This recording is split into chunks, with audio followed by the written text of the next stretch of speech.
Back. Welcome back, everybody. Hey. How's everybody doing tonight? How's it going? It's good to be good? back. You guys feeling good? I'm really excited for the topic tonight. I think. Why? Well, we're gonna get to it. The topic for this evening is role playing, and I think like every topic that we've kind of done that has started off a little bit broad, has spawned ideas for part 2s and part 3s. So I'm excited to see where this conversation goes. I'm excited to see kind of where we get to and where we leave off, and what kind of questions we might get that will spawn, future episodes. Because obviously a lot of these topics we pick, they're never going to fit in a 2 to 3 hour segment alone. But that's a good thing. That's a good problem to have, in my opinion. So anyway, welcome back, everybody. It's good to see you. My sunglasses are still packed up from my vacation, so I actually don't have my shades tonight. What? Yeah, I know, it's unbelievable. Hello, everyone. We are Legends of Avantris, and tonight we are bringing you another episode of Neon Nights and Avantris Talk Show. As always, this is a mature stream, so, venture in at your own risk. If you're looking to support us, the 2 best ways that you can do so are by visiting our merch store is also a really good option. We've got tons of really great designs that feature your favorite characters and campaigns, and we put them on a bunch of really great stuff. We're working on a couple of future merch launches as well, including our logo rebranding and getting all of our awesome emotes turned into stickers. Those things are coming, I promise. It's going to take some time. We only have so many arms and fingers and legs. But the single best way to support us is go check out our Patreon. We've got a lot of really awesome tiers, and it's the best way to support us because you get a lot of really awesome stuff in return. For example, there's a couple of exclusive campaigns you can only watch through Patreon, as well as an exclusive vlog series that I've been doing and has had some pretty good reception. So we are super grateful for the people who support us month in and month out. And as always, we've got your names rotating on the screen right over there, if I'm pointing in the right way over there. And of course, we like to read and give those shout outs on Wednesdays. So make sure you go check out the Patreon. There's a lot of really great stuff over there, and you don't want to miss it. Make sure you join our Discord. That is probably the single greatest place for you to be, because you get to join this really amazing community that we've been building now for almost 6 whole years. And it's one of the best places to get information. We've got a lot of really awesome stuff in the works right now. If you've been paying any attention to our Discord, a lot of amazing stuff is going on. So you're not going to want to miss it. We're always hanging out in the Discord. It's the single best place to meet people. hang out with us in between streams and get information first. It's just the best place to get it. But for all of our socials, if you're looking for TikTok, the podcast, our Twitch page, you can go to strodcast.com. That's strodcast.com. And then, of course, tonight and during all episodes of Neon Night streams, we're not doing Twist of Fate. Instead, you can ask us a question with a super chat of $5 or more, and we will answer that question live here on stream. It can be a D&D question. It can be about roleplay, tonight's topic. Just feel free to send us a question if you so desire, and we'll read it here live. It's kind of like calling into a radio show. And of course, we appreciate the support because we couldn't do this without you. As far as our upcoming schedules go, all of our streamed campaigns take place over on our Twitch channel, so make sure you go give us a follow over there. You want to tune in over there every Wednesday for Once Upon a Witchlight at 7:30 p.m. Eastern Time. The next chapter of Icebound is going to be Friday, August 11th at 7:30 p.m. Eastern Time. The first episode of Stardust Rhapsody is going to be August 19th, I believe, at 1 p.m. Eastern Time. I hope I didn't get that wrong. No, I thought I checked the calendar. Yep. And then, of course, Neon Nights is now on Mondays at 8:30 p.m. right here on YouTube. There is a very important note, though, that I would like to make, and that is saying the Monday before Gen Con is July 31st. Instead of canceling that Wednesday's Once Upon a Witchlight, since we will be traveling to Gen Con, we've instead decided to cancel Neon Nights and have Once Upon a Witchlight instead. So Monday, July 31st, we are going to be over on our Twitch channel, and we're going to be streaming Once Upon a Witchlight. So you're not going to want to miss it. It's going to be fun. It's going to be a good time. Mike's pointing the finger guns like he's got something to say. Oh, I'm just saying, don't miss it. Okay, it's I thought Monday you were giving me the Witchlight. Yes, Monday Witchlight. So instead of Neon Nights on July 31st, we will be moving Wednesday's Witchlight to Monday. So don't miss it. That's all I can say. Don't miss it. Before I continue with the announcements, I want to give a shout out real quick to Bunny, gifted 5 Legends of Avantris memberships. Bunny! Thank you, Bunny. Thank you. Thank you. Couldn't do it without you. Thank you. Okay, that's it for the scheduling. Don't forget, July 31st, Twitch. We're gonna be streaming. For special announcements, kind of segues nicely, we're gonna be at Gen Con. We're officially hosting 4 events. That's 3 panels and 1 live show featuring Chuckles and Friends. It is gonna be madcap hilarity. You're not gonna wanna miss it. Tickets are going quickly, so make sure you get your tickets. Because the closer it gets to Gen Con, the faster those tickets are going to sell out. And I haven't checked in a while, but we were definitely well over half sold for all of our shows. So get on that. And then Mikey and I are also going to be guest starring in a couple of live play shows with Dice Cream Sandwich. Really cool guy. Has hosted plenty of live shows in the past, and I'm very excited to start to hear a little bit about what we're doing and plan for that, so you're not going to want to miss that either. And then lastly, we're going to be doing an official Legends of Avantris meetup the Friday evening of Gen Con. That's the 4th. It'll be from 5 p.m. to 8 p.m. at least, give or take, at a bar called Nevermore right around the corner. The time of our hangout is 5 to 8, but they'll entertain us for as long as you want to stay. It is worth noting that at 9 p.m. though, they do turn over to 21 plus only. So there are certain individuals that may or may not be able to stay, but we do have some flexibility there as well. And then if you decide to become a member here on YouTube, like the 5 people who just got gifted some lovely memberships, you get access to a bunch of really great emotes. We have all of those emotes unlocked on Twitch currently, and we're working on unlocking them here. So for every membership that we get, Apocarly just gifted 10 memberships, so thank you very much. Thank you. Also, welcome to the Funhouse Presents. Welcome to the Honk Legion. That's kind of funny how that worked out. So also thank you for the membership. Thank you so much, Apocarly. Unbelievable. And so for all those memberships that we're getting, we unlock more emote slots, and then hopefully eventually all of the amazing emotes will be available here as well. And then lastly, if you're interested in learning more about Project Earthshine, you can follow a link to the sign up for our mailing list. I believe we've got several commands. There's got to be at least one for a naughty list. If you want to get a naughty list in return, you can sign up and go check that out. But Project Earthshine, if you're interested in Project Earthshine, you got to join our mailing list. We have a few different ways that you can do that. I can also say that we've had some emails go out about Project Earthshine, and the Discord's going crazy over it. Oh, yeah. And there's more information coming. And then the last thing I'll say about Project Earthshine is that we are planning on making a huge announcement before Gen Con. So you're not going to want to miss that. Stay tuned, get on the mailing list, get in the Discord, come check out our streams on Twitch, because we are planning a huge announcement just before Gen Con. That's it. That's all I can say. Outside of that, does anyone else have any special announcements before I do the YouTube intro? I think some folks are asking how to become a member. If you go over to our YouTube channel and you're already subscribed, there should be a button next to the subscribe button that's checked. It should be say member or membership. You click on that and it should walk you through. I think it says join too. I saw join. Yeah. Okay. Sorry, join. Cool. Hopefully that answers your question. All right, we're going to do the YouTube intro. And I hope someday that these get used, because I feel like I'm just doing them and then we never use them. We might use them at some point. What we do is we snip it right before this then. Yeah, that would be cool. That's all we do. We'll get there. Yeah. Okay. All right, everybody ready? Here we go. Hello, and welcome to another episode of Neon Knights and Avantris Talk Show. We would absolutely love it if you could like this video, click the subscribe button, and check that bell so you never miss an episode. Tonight's topic of discussion is roleplay. So be sure to leave a comment below, let us know what you think about this new talk show, and suggest future topics that you would love to hear about. Also, if you're looking to further support us, be sure to check out the Patreon and the merch shop. So, gas up your Corvette, tune in to your favorite synthwave station, and cruise with us as we enjoy another one of these beautiful neon nights. Thank you. Okay. Not sponsored by Chevrolet.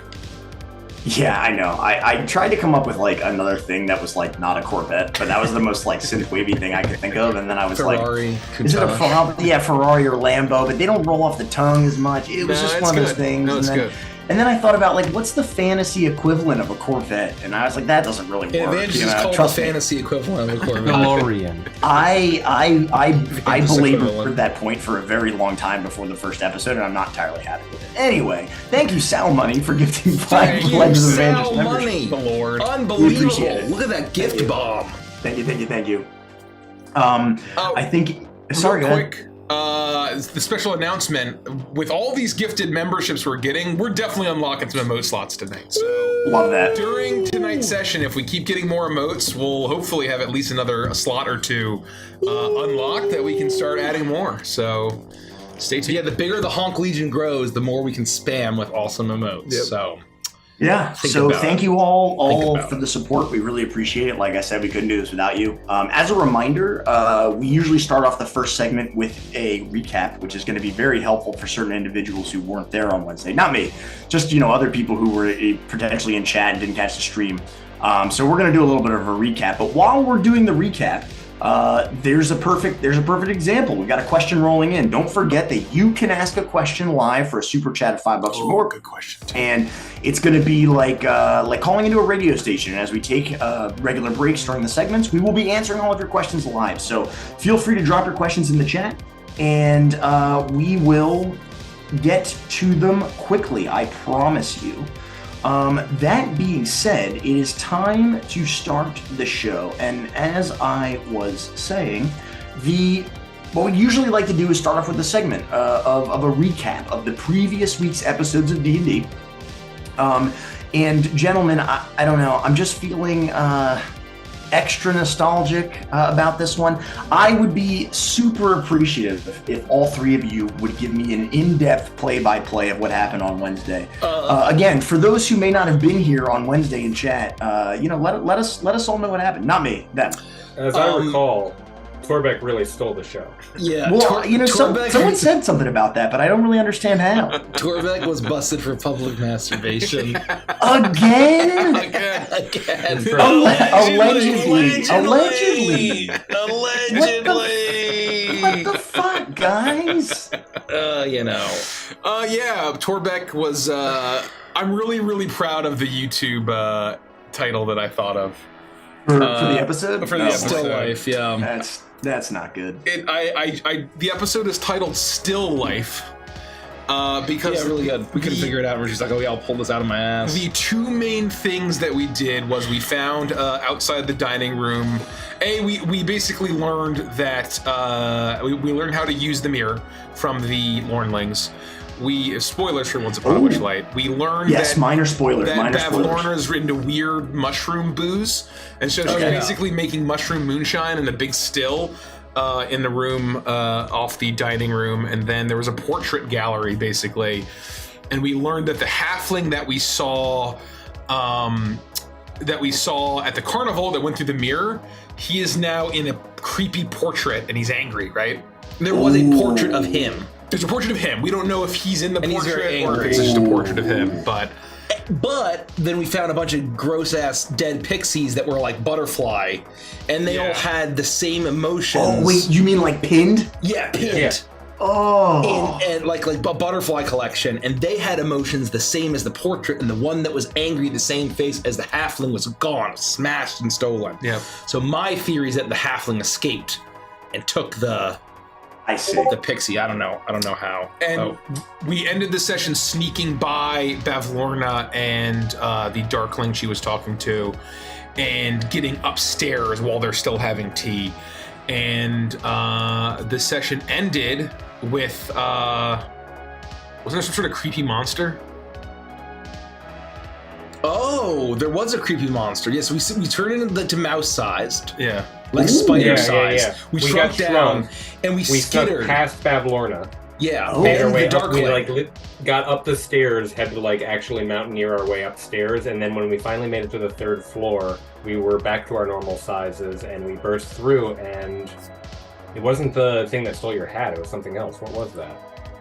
It was a shadow. We don't know anything else. The session ended. Yeah.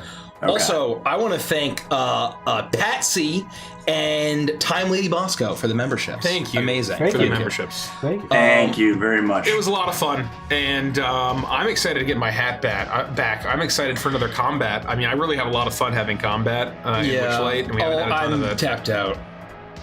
Which is fun. That worm. You're not getting your hat back. No, he's got to get the hat back eventually. He's not getting the hat Didn't we find out something else? About the sisters? Oh, we found out that the hags have a younger sister.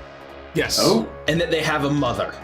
Yeah, outside of the trio, there's a 4th. Yes. Yeah. We don't talk about her. There's a 4th hag. And they really hate her. And they have a mother, which we are presuming is the same as the big hag that the King of Hearts talked about. But we don't know. All right, I gotta theorize. I got some questions, some theory questions here. Okay, so very first thing I thought of is we know about. First off, Sabrina, thank you so much for the 5 Gifted Legends of Avantris memberships. We really appreciate Sabrina, it. the not teenage witch, maybe. Thank you. I don't know. Thank you. Thank you. I gotta make sure I get my hearts right. Thank you. Thank you. First thing I thought of, you guys said you turned into mice. Not actually mice, the size of mice. Oh, the size of mice. Okay, well, still, when you said that, the first thing I thought of was the nursery rhyme of Hickory Dickory Dock, the mice ran up the clock, and having to do with the whole Widdershins thing. Just instantly, I thought that there was a parallel there. That's the first thing I thought She of. did have mice, though. Didn't she? Or were they pixies? She had dead mice, in a miniature war game. And an adult house. They were all bits and pieces of different little small animals. Oh, really? Stitched together. Oh, yeah. It was really awful. It was like the Cat Civil War Museum. Number 2, what happens if we eliminate one of these hags and there's just a younger sister ready to take up the mantle and complete the triad? Yeah, I mean, I don't know. We're going to find out. I feel like if the hags don't want to talk about the 4th sister, probably an ally. Probably someone we might want to... Agreed. Oh, we might be able to... Agreed. Flip them. Yes. I don't know if they're evil. Yeah. Right? They may or may not be evil. It's hard to say. But... What's the biology of hags? Does anyone know? I don't know. I have no idea. I don't know. Well, that actually raises another question. If you're just a creature before you become a hag, what if the sister didn't become a hag and she's just a normal humanoid? Oh. I mean, right? There's got to be a process to turn you into Well, no. I mean, I think that's just how they are biologically, right? Yeah, it depends on it depends on your setting, right? There are some settings where hags are just they always start a made of fae stuff. They never were humans and then converted into the crony. Okay, touche. I rescind my statement. Hmm. Lastly, If Torbeck was allegedly publicly masturbating, allegedly again, Well, what happened to him? Where'd he go? he was just standing in the corner. So he wasn't arrested. No, We left Torbeck Yeah, we caught him sitting on top of the masturbating. pot with the lid. We left him there to make sure that the Lornlings didn't get out first. Okay. And then things sort of escalated, and we're very sorry for the liberties we took. They allegedly escalated. Yeah, allegedly. Allegedly. So what also you're telling me is that nobody was there to witness alleged. No. He was only caught by his dearest friends and Remy. Yeah. Okay. All right. Fair enough. Incredible. Awesome. So I can already see a couple of really great questions coming in, and I think I'll save them for after the first kind of idea of the segment here, because some of them are roleplay related, which is great, and we're going to get to it. Does anybody have any final thoughts about last week's episode? Fun. Theories? Yeah. I just can't wait for Wednesday. The important thing that we fucking forgot to mention is that the creature was holding, or around its neck, had a spool of silver thread, which has to be the item. That, you think that's her trinket? That the King of Hearts needs. Oh, wow. Okay. That's gotta be cool. it. That's gotta be Okay. it. I think I said that. Yeah. Awesome. So I would say we can probably get right into it. Let's do it. And the nice thing about this is that this is something that we're all pretty good at. We've been doing for a while. So I'd be willing to say that we got to be close to the 10,000 hour mark on what it is to become like an expert at something, right? I'm confidently saying that we're well on our way to 10,000 hours if we're not already there I'd yet. say we're on our way. I'd love to do the math on that at one point. Yeah, we will. We'll do some math. We'll do some math. But basically what I wanted to do, as always, start off with a little bit of a disclaimer. Anybody who's watching this style of show, there may be minor spoilers for some campaigns and characters and things that we're talking about. We also want to keep in mind that when you are role-playing, there are tons and tons and tons of different scenarios that you might be role-playing in. You might be role-playing in person with friends. You might be role-playing across the internet with friends, very much like talking heads like we're doing right now. Or you might be RPing with strangers. You may be picking up in a pickup game at your friendly local game store, and all of that is to say that there are lots of different lenses through which you can look at the topics that we discuss on the show. And generally, first and foremost, we're going to talk about the topic that we know, which is at the table in person, and how it affects us and how we approach it. But that is not to say that there won't be lots that you can take and hopefully use in your own home game, or whether that be a home game, a game at a local game store, and all of that good stuff. I also want to say that there are plenty of people who play Dungeons and Dragons and never RP a single line in their entire lives, and that's okay. As we like to say on this channel, there is no wrong fun. As long as you are having fun, that's the best kind of fun. And again, so everything that we talk about all of the time here applies to us and our experiences, and your mileage may vary, but we hope that you get a lot out of this. I also want to say that roleplay can be a very vulnerable thing. We've talked about that, right? One of the reasons that I think we're so good at what we do is because we're all very good friends and we've known each other for the better part of a decade or more. And we're willing to get vulnerable with each other. And that's something we can dive in a little bit more later as we go.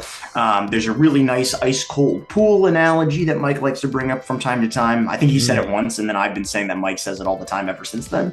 And that's one of my Mercerism. I got that from him. See? Yeah. Perfect. Yeah. There we go. See, the information, it just all rolls. We all just learn it. We pass it on. It's beautiful, beautiful thing. We'll talk about that a bit more too. But as always, I like to start with a little bit more of a nebulous question, because I think it really gets us right in the headspace to kind of like approach the topic from a different angle. So I would like to posit to all of you, and I would like you to take a moment to think, and then feel free to wax philosophical about it. The question is, again, we know that you can play D&D without ever RP. You don't need to RP. So what would you three say is the purpose of roleplay in D&D? What's the purpose? Why do it? It turns Dungeons and Dragons into just a game turns it from just a game into collaborative storytelling. I think that there is a story that unfolds when you're not role-playing, and you can be playing through a story. But I think it's really the act of role-play that takes it from being kind of a game with avatars into being people in a world that you're inhabiting and you're living. I think that's really the thing that roleplay does. That if I think we need to define our terms. Yeah, That was exactly what I was that me too. I was just testing you. In Okay, that, so let's yes, when we, and Derek, feel free to layer on, right? But I think that there are different ways to role play. If you think of an RPG in terms of video games, there's absolutely no actual role playing going on. But those are barely RPGs in the sense that, I don't consider Zelda an RPG or the idea is that those games are based on filling a role at their most base level, most base functional level. That's a good point. There are two types of RP, and probably others, but I think the two main ways that you can RP in the Dungeons and Dragons game is third person and first person RP. And I think what we are talking about in this episode, and what we do, and our bread and butter, and kind of our style, is first person roleplay. And I think that when we say roleplay, correct me if I'm wrong, but I think we're referring to mainly first person roleplay. Third person roleplay could be, here's an example. That's a good point. Let's say I'm playing a dwarf, space dwarf named Todek Makagis. And I walk into a space bar, and I go up, and how I would third person roleplay as Todek Makagis would be, Todek walks up to the bar and he orders a drink. And then the DM would say, the bartender leans into you and asks you if you're a bounty hunter. And then I would say, Todek nods, acknowledges that he's a bounty hunter, and asks if he's heard of any marks or leads around the table. So that's still technically role-playing, right? You're role-playing, but in the third person, almost narrating the character as opposed to inhabiting the character. And so I think there's still narrative, there's still storytelling, and I think that is what makes D&D a role-playing game, regardless of how you play it, is that you have to play the role one way or another. But is that fair, Derek? Is that basically what you were going to say? You're actually going in a slightly different direction than I was going to go in. So I think it's really important that we start off with baseline active versus passive, or first person versus third person. Right, active, passive too. Sure. Role play. That's meaningfully important. The way I was going to back up even farther and go from the 50,000 foot view to the 500,000 foot view, which is, I don't know if I have an answer to this question, so I'm putting it to the group. How do you play Dungeons and Dragons without role playing?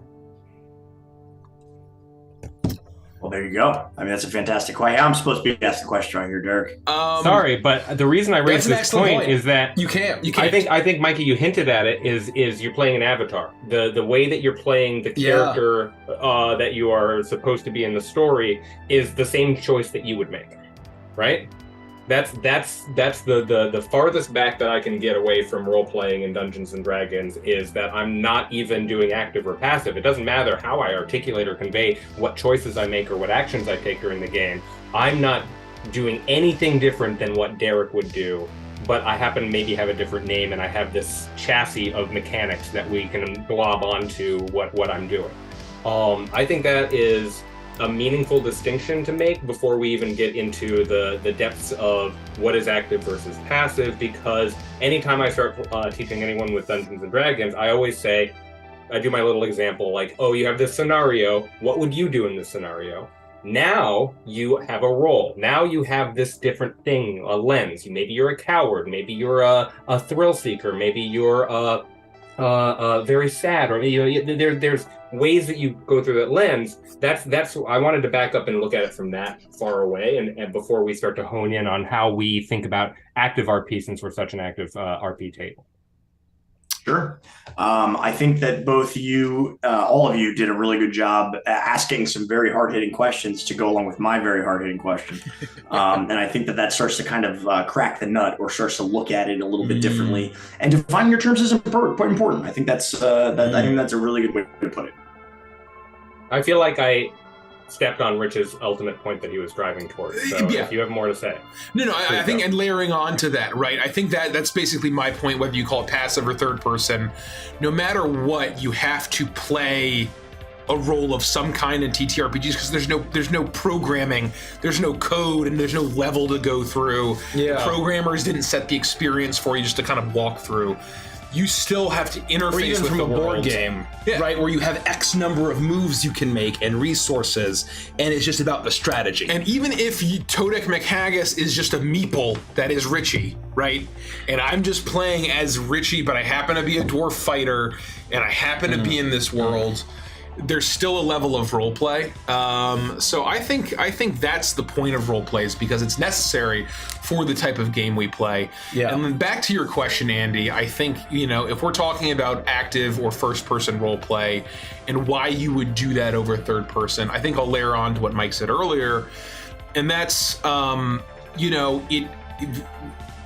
it totally transforms the experience from a theater of the mind video game or elaborate board game, and it turns it into a shared story with friends, and it turns it into an immersive experience that, in my opinion, third-person role-playing can't possibly achieve, and passive role-play can't possibly achieve. And in my mind, while it's still a role-playing game, it swings the pendulum way away from game and more towards story, which obviously we like to do. Anything else to add? I think that's really well said. Was somebody else about to say something? No. Oh, I just wanted to see if anyone had anything else to add. I mean, Derek, I guess why role-play in the first place? You haven't really chimed in. I would agree with that. I take it a little differently. I think that you can... Tabletop role-playing game is where you're going to get this emergent, organic, beautiful thing that you're talking about, where it's so immersive that you just fall into it, and it almost as if you are there. You're inhabiting it. I think that you can apply role-playing to almost any game, even if it's a video game. You could sit down in front of a chessboard and you could say, I'm going to make chess moves like I am this other person. I'm going to make chess moves like I'm very aggressive and that I don't care what I'm sacrificing because I'm going right after my goal, or I'm going to be a very coy player and play extremely defensively. That isn't necessarily who you would play, how you would make chess moves in the game of chess if you just sat down and played thinking like yourself, right? In my mind, it's the ability to make choices. What is the purpose of RP in a tabletop role-playing game? It's one of the pillars. Whether you're doing active or passive, it's in the name. If you take away role-playing game out of Dungeons and Dragons or similar TTRPGs, the stool falls over. There are other pillars that are holding that up. Very important ones: mechanics and the setting and the nature of the experience. There are these essential things that are what we call this game. Role-playing is one of those pillars. If you don't have it and you go all the way back to that 500,000 foot view and you're not role-playing, you're just playing the mechanics and you're playing Dungeons and Dragons, is not going to be a satisfying experience. Yeah, that's fair. I think what's kind of cool is that we kind of attacked this pretty quickly, and the not so hot take is that you have to role play in some capacity, whether that be active or passive or first person, third person, whatever you want to call it. I think the revelation here is that TTRPGs don't generally exist without the RP in them. At least, especially Dungeons and Dragons. So that's pretty cool. I like that we've kind of gotten to this early on, and we can start to talk about it. I think that a majority of this episode is going to be people wanting to know not really the why, but the how. Right? How did we get to where we're at? How did we approach it? Right? And I think that there are already questions that deal with that, and there are. We got some questions that we can talk about. I'm trying to think if there's a better way to kind of let's do a little something different first. I think we'll get to some questions shortly, because I think the segment about like the how is going to be long, and there are plenty of questions we'll be able to work in there. We as a group talk about how we've played now for the better part of 6 years. We're getting close to 6 years, and there were always kind of different phases of our role-playing ability, right, or even role-playing willingness. And we very often talk about the level up phase, right? That is something we've talked about, the level up. We leveled up as a group. We say it all the time. So why don't, Rich, why don't you give some context surrounding what that means? And then let's kind of talk about the process of like what it took for us to get to that level up part, and then what we did to push past beyond it and become better role players, right? You know what I'm talking about, right? Yeah. First, I want to kick it over to Mike, and if you could explain sort of we talked about this on one episode, I forget when, but kind of the thesis of Avantris in terms of role play, and then anyone can do it. Can you just give a little bit of background, and then I'll layer on top of that? I think it's important. So, I mean, I think that, like I mentioned in my previous point, that, you know, role play is what, to the extent that, you know, that we role play, at least at our table, is what allows us to dive in and tell these stories that feel real, complete with real characters, and it allows for cathartic narrative moments that are impactful and stay with you, right? Like I think, like a lot of moments that I have in role playing, whether I'm laughing my ass off or I'm literally crying at the table, and everything in between, that is achieved through the role play. I think that if I was just being narrated a story by a dungeon master, and we're all kind of just describing the scenes that our pieces are experiencing, our meeples, which is an excellent word, by the way, use the word meeple more, it doesn't have that same effect. And so the thesis of Avantris, this isn't the only thing, but I think that one of the things that we talk about is that, like, a lot of actual play, Dungeons and Dragons, TTRPG content, that is all the very popular stuff, much of the very popular stuff, are professional voice actors, professional comedians, professional improv artists, professional comedy writers. They're all professionals in New York or Hollywood, in show business, who are putting on these things. And there is not an explicit implication. That's not explicit, but there's the implication that I think a lot of people take away, that in order to have incredibly robust characters that are acting on the fly and they feel very real and they're really hilarious and they're having these epic moments that are narrative and deep, it's, oh, well, I can't achieve that in my Dungeons & Dragons game because they're a professional voice actor. They're a professional comedian. They're in show business, and I'm not in show business. You know, I work in corporate, I work retail, I work whatever.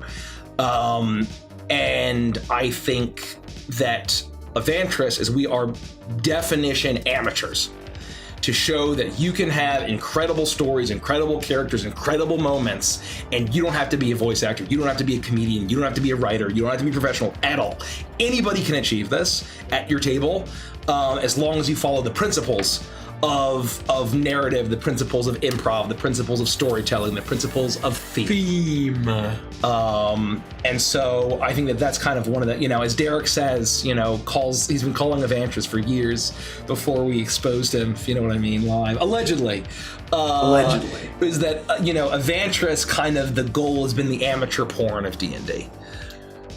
Thank you. I want to define meeple because I think we'll be using that. A meeple is if you've ever played a board game and the theme of the board game could be totally anything, but the piece that comes with it is a super generic, like, little wooden person, and they're just kind of color-coded, green, red, whatever, that's a meeple. So anything that you use as, like, something to move around a board game. Are meeples inherently wooden, or no? I think traditionally they're wooden. Traditionally, yeah. I wouldn't have guessed that. But, like, you think of like plastic cubes, or even like the cars in the Game of Life. Those are sort of meeples, right? But the core meeple is a generic piece that you could use in any board game. Doesn't matter what the theme is, but I know that this purple meeple is Richie in the game. It's sort of like the board game version of a widget, right? A widget is just a generic thing like a company makes or whatever. A meeple is just a generic representation of a player in a game.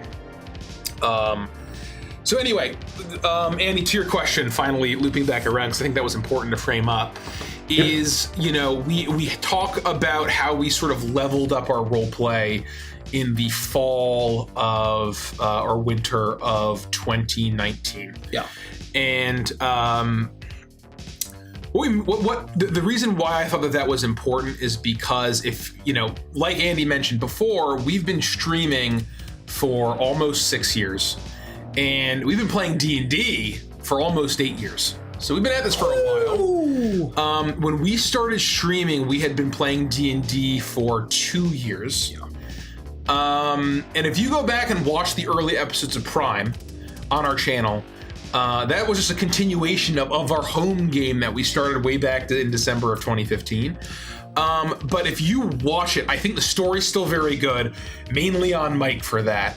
But the RP, I think, will feel completely different to how we play now. And, you know, while I think it's still a great story, I still stand by all of the content we made pre-fall 2019. And, you know, I still think it's worth watching. I think that I can look back and think, man, we've come so far. And we're not professionals, you know. We don't, at least before, right? We didn't do this professionally. We're not actors. We're not comedians, and it's just about the practice and the reps that anybody, doesn't matter who you are, if you want to get better at role play. Well, we're going to offer a lot of tips later on in this episode, but the most important thing you can do is practice. And to practice, you just have to play a lot of D&D, and you got to play more. And just don't have the expectation that you're going to fall into a table and be Chuckles or be a super funny character or a super well role-played character, because you can go back and watch our early stuff. We weren't great. It's a little stiffer. Yes, it's stiffer. Yeah. It's not as natural, and we were still 2 years in, right? So always be an eternal student. Always lifelong be willing learner, to learn, you might say. And you know, hopefully, some of our tips is a way to accelerate, and you can get much better, much faster, because we've spent the 8 years learning and the 8 years coming up with this framework that we've landed on. And you know, the two, and again, then I'll stop talking. I think that the two things that really leveled us up was the wombo combo of Curse of Strahdanya and Root. Mm-hmm. And if you've seen the first season of Root on YouTube, or you've seen Curse of Strahdanya, they're both very heavy RP in total opposite ways. Right? So like on Wednesdays, we were having this goofy, madcap, crazy, hilarious, you know, improv to the level of like, whose line is it anyway? And then on Saturdays or Sundays, we would have this dark, gothic, super serious, dour campaign where it's almost like community theater, and we're all in costume. And you know, I'm trying to look over my glasses because they were prescription back in 1890, and it was very immersive in a totally different way. And I think that that's really what we needed to sort of to level up and step up to our current level of role play. And I think that we wouldn't be here today had we not had those experiences back then. So please. I have a hot take. Yeah. The more that I thought about this, about that level up moment, and the more that we've been thinking, so this is another great thing about Neon Nights, is that it kind of makes you just think about stuff that you just kind of take for granted. And you're like, oh yeah, that happened. But like, you actively thinking about it. And I personally believe, this is going to be a hot take. Oh. I don't think that we would have leveled up if we had not played a non-D&D campaign. Interesting. I think D&D was a crutch. I think the rules were a crutch. I agree with that. I think that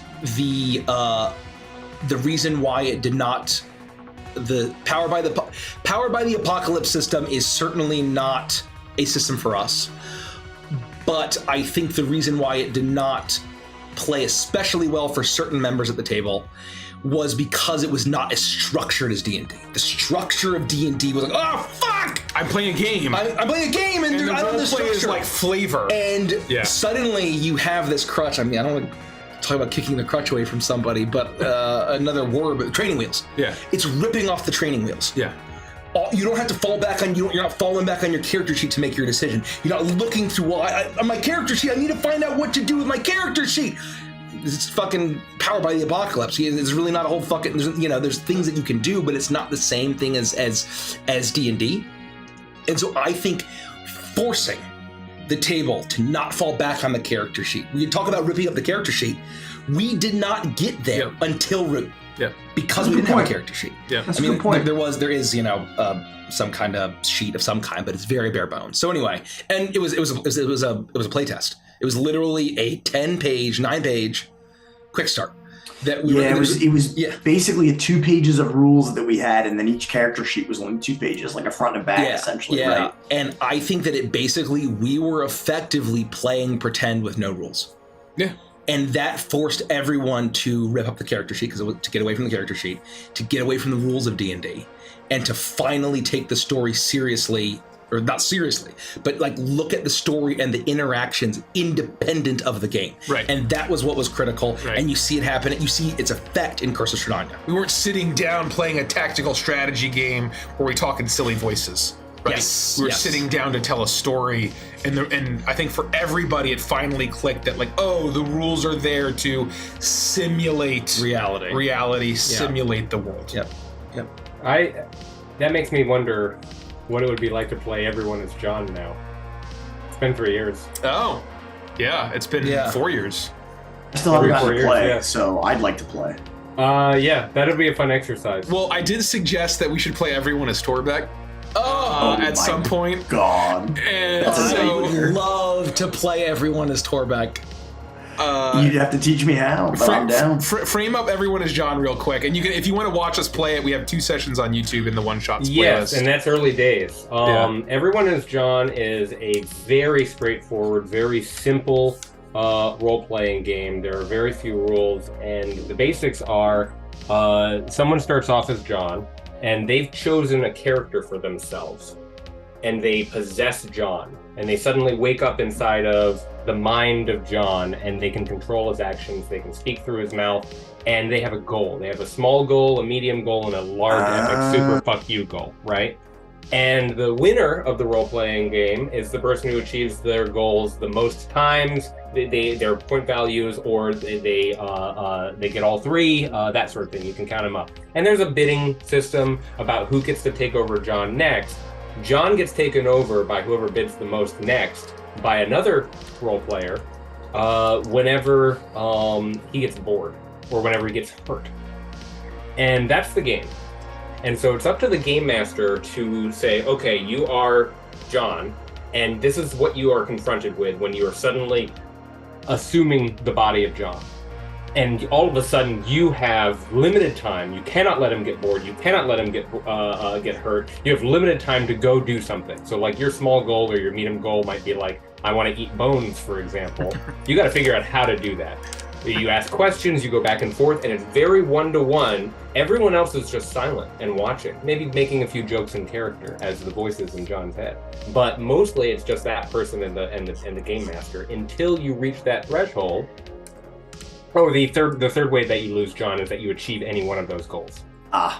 So it's as soon as you achieve one goal, suddenly John wakes up as another character. Yep. And it is chaos. It is absolutely insanity. It is really funny. You have to embrace the weird, embrace the absurdity of it. And we played it very much like we attacked Dungeons and Dragons back then, to Mikey's point. This is why I was thinking of this, is that we were playing it very much like, how do I do this mechanical thing? But if you had a 3-dimensional full character that had gone through the Avantris process and you were inhabiting John, different story. Yeah. Totally insane. I think that it would be really fun to play everyone as John ++. Yeah, I think that's a fantastic idea. I think we'll definitely do it. I have a segment regarding non-D&D games coming up, so we're going to talk about that more for sure. Baby. That's absolutely one of my questions. I think that you've all done an absolutely fantastic idea, kind of setting up the evening, right? We talked a little bit about what the purpose is. We talked a little bit about our level up process and what it means for us to have gone on this role-playing journey. So now I actually think is a good opportunity to answer some questions before we hop into the more granular aspects of how to get better at RPing or how to even start RPing, right? And I do want to say that there's a few things I want to address, kind of some more disclaimer-esque style things. Chloe made a really good point, and Sal actually followed up talking about the Mercer effect, the Matt Mercer effect, right? This goes for everybody, right? For us, for you, for someone who's never played D&D before, for somebody who's been playing D&D for 10 years. There's this idea that like people watch Critical Role or watch other people who play streams, and then they're like, I want to play D&D, and we touched on this a little bit, and they go and they join a group and they're like, holy shit, this is nothing like what I watched, right? And we've talked about having expectations and making sure that your expectations match the table and that the table matches what you value and all of those things. You should never, ever, ever expect something from a table without talking to them, without communicating, right? You gotta communicate with your table. You gotta make sure everybody's on the same page. Like Mike says, everybody wants to have the same values, get the same thing out of the game. Don't ever be hard on another person because they don't want to RP. Don't ever be hard on your DM because they're not Matt Mercer, right? Don't do those things. It almost becomes like a weird reverse gatekeeper thing when you're like, why aren't you better at this? Like, don't do that. That's not cool. Well, and the classic response is, oh, well, my DM's not Matt Mercer. And it's like, well, are you Sam Riegel? Are you Travis Willingham? Yeah. That's a great point. Are you at the same level? It's like, no. Well, then, what are you hoping to expect here? Right. Very well said. So keep that in mind. We're going to talk a little bit more about like how to get past the awkwardness, and again, bringing a Matt Mercerism, jumping into the cold pool. You just kind of have to go for it. Right. And so keep these things in mind as we have this conversation and we talk about these different topics. All right. So I'm glad you said that, Andy. I was just to expand on, because we constantly go back to the amateur porn analogy that I've clearly got gold plated on my chest. Is that it was the Matt Mercer effect that made me think of the amateur porn analogy in the first place. That's very fair. So yeah, just keep that in mind. If you're joining a game, the other people at the table are humans too, so don't be mean to them. And that goes for all things, not just D&D. Start with fun. It does go for all things, fun. not just D&D. Yeah. Start with fun. Rising tide lifts all ships. Make each other better. Learn and grow together. That's the whole point of playing a social game. Anyway, we're moving on. Questions. We got a lot of really good questions. So while I'm asking these questions, keep in mind at home, for super chat at $5 or more, you can ask a question. We'll answer it kind of like you're calling into a radio station. And we appreciate your support. So keep that in mind. Question number 1, Butterdogs. Will there be more Uprooted content in the future? Any plans for that, or will it remain as it is? I'll take this one. Yes, absolutely. We would love to get back to Root, and we plan, frankly, to do more. Uprooted. Sorry. So Uprooted is the name of our kind of ongoing Root campaign, season 2. We were calling it before. It's Dungeons and Dragons is the game we're playing, but it's in our setting of Root, and it's the characters that we made for Root. And when we designed it, even initially, when we were coming back for Uprooted / season 2, we wanted to basically hit the reset button, add Derek as Bitsy, and have something on the shelf that we could always pull off and jump back into. Yeah. That there's not going to be some epic story that we're working on and then we're going to save the universe and call it a day. We could play those characters infinite, as much as possible.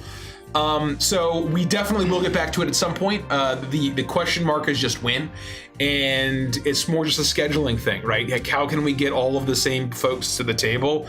That's just a very tough logistical a problem right now, and so stay tuned. Right? And just as far as on the shelf and being able to go back to it, that is the beauty of not just Root, but any kind of when you want to have a campaign like that. This is something I've also thought about. Is we're like, Root is a series of clearings, a series of 12 locations. And there's nothing, or it's very classic. It's just a group of vagabonds in a war-torn world between fighting factions. Yep. And so with anything, basically you can always go back to the same, you have to have some adventures in the one location. You move on and you have some more adventures, and then basically the political scene will change. They can go back to that location. So Root or whatever it is, it's a really easy way to just kind of have just this ongoing thing where by the nature of this format of this warring area and these different factions fighting for control, there's effectively limitless potential for adventure when you don't want or need an overarching like grand plot. Well said. I'm also seeing a couple questions in chat. We get this question a lot. Do you have to have watched the first season to enjoy the second season? And I will say, no, you do not. No. The second season is very loosely based on the first season. We actually went into the second season saying that the first season was not canon. So, enjoy them both. But you don't need the context of one or the other to enjoy either. And we did that very intentionally so that you could just start with Uprooted and never watch not watch Root RPG. And it's currently on Patreon exclusive, but it's early access. We will eventually, hopefully in the next couple weeks to a month, start posting those episodes weekly. Awesome. And get those 7 episodes up on YouTube. Alpha Lupus, you do multiple campaigns at the same time. Do you have trouble going between your different characters like Torbeck and Scrim being so different? No. Andy, yes or no? I'm curious. Nope. It's funny though. I didn't think that anybody would say Torbeck and Scrim because they're actually much closer than you'd realize. Yeah, I was gonna say. The people who get whiplash are the people who come from Edge of Midnight and then start watching Witchlight and they're like, holy, like the difference between Marius and Torbeck is like off the rails. Yeah. That's the one I've seen more often than Torbeck and Scrim. Someone commented on YouTube, like, holy fuck, it's so wild watching Once Upon a Witchlight and Curse of Strahdanya, and the fact that the same person who plays Chuckles also plays Sarnax, like, I can't fucking believe that. And it's like, it's like RP Whiplash. They're just in different pockets of my brain. Like, of course. And I want to talk about this when we get deeper into the how, but pre-gaming your role-playing is something that I think is very important. The Avantris character creation process, but how you stock the shelves of what you have for a character is also creating this little bubble. And those bubbles for me are totally separate. And I think for me, right, like when we first started doing it, I guess even from the very beginning, like Monday and Wednesday, and then Tuesday and Wednesday, I was playing Kremi, and then I was playing Rodek. Yeah. Even starting in 2017. For me, the curveball came when I started playing Toa monthly for Beneath Dark Wings, and so I was playing Kremi and Rodek both 4 times a month, and then Toa once a month. So I have 3 characters I was playing, and the month gap I think was enough where like I would take a shower before Beneath Dark Wings, and I would have a playlist going, and I'd be practicing the voice in a way that I didn't have to do for Kremi and Rodek. And so because it was monthly, I kind of had to get back in that headspace, but I've now done it enough where I don't even do that for Yornir. I don't have to do that monthly, where I think it eventually became second nature. Maybe I just built the neural pathways up enough where like switching back and forth is okay. And like literally from the beginning of the channel, part of our thesis, right, was also, a lot of channels out there, they just have their campaign, they play it ad nauseum till, for 3 years, and they're playing one character, and they have one campaign, it's one flavor of ice cream, and then it ends, and then campaign 2 starts, or campaign 3. We've always wanted to offer a variety of flavors, a variety of options on our channel concurrently. It's what keeps it interesting to me. If I only ever played Kremi for 3 years, I would get fucking sick of it. Yeah, and I think that's when people say, like, how do you avoid burnout for RP? I've been playing, I'm burnout role playing, I'm burnout playing this character, and it's like, well, the flavors I've been able to experience. And is a joy. And so I think that is the secret. That is the secret sauce. And it's not even just character fatigue, it's also theme fatigue, right? Yeah. Being able to jump into different themes and characters and settings is just, to me, that's what makes that's what makes D&D such a beautiful medium to tell stories. Right. Yeah, I know that's not feasible for everybody. We're especially lucky that we get to run multiple campaigns at a time. Right. Yes. Most people probably can't do that, unfortunately, but that is a secret, a little bit of secret sauce there. The next question actually reminded me of another disclaimer that I wanted to throw in there. So thank you, Jacob. I'm going to read your question next.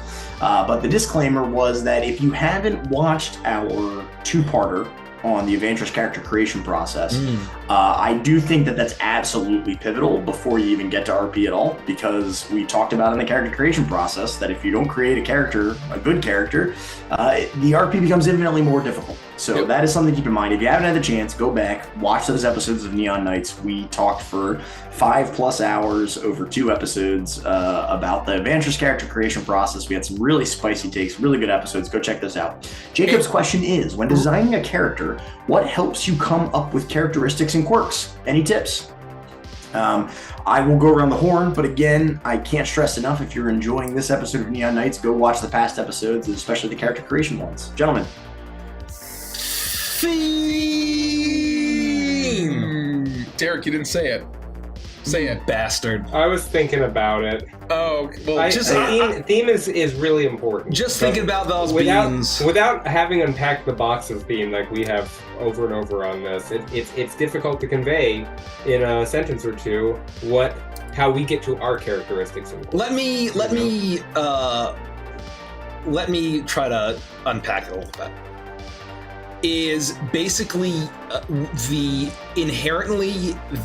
archetype that you select for your character will perpetuate and necessitate sometimes certain quirks, certain characteristics, certain things. And so like Gricko, as soon as I basically decided, okay, he's kind of this like washed up failed rock star in his youth and is now an obnoxious overbearing dad, right? Like that kind of character archetype that kind of plays nicely into like the kind of Beastmaster, the lover of monsters, the Crocodile Dundee type character. Not Crocodile Dundee, Steve Irwin, right?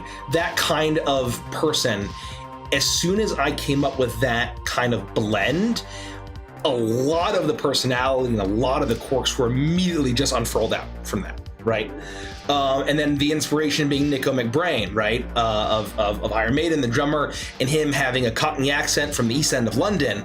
That kind of suddenly introduced additional quirks of thinking about like the actual life of the lower middle class in the East End of London, and kind of coming up with his mom and Uncle Glurbo and kind of that whole situation. Well, in like 80s, and being in the 80s, and all these kids, they were the working class families, they're all in metal bands, growing their hair long, like it just adds to it, right? And that all came from not being like, what do I do for like a quirk? It just was like, okay, here are all the themes, like this is the theme that I want to hit. Here's the archetype that I'm building Gricko towards. And suddenly all of these different archetypes is about, well, what are the quirks I need to have to make it, to successfully accomplish that mission that I've gone into by selecting that theme. I think that was a perfect answer.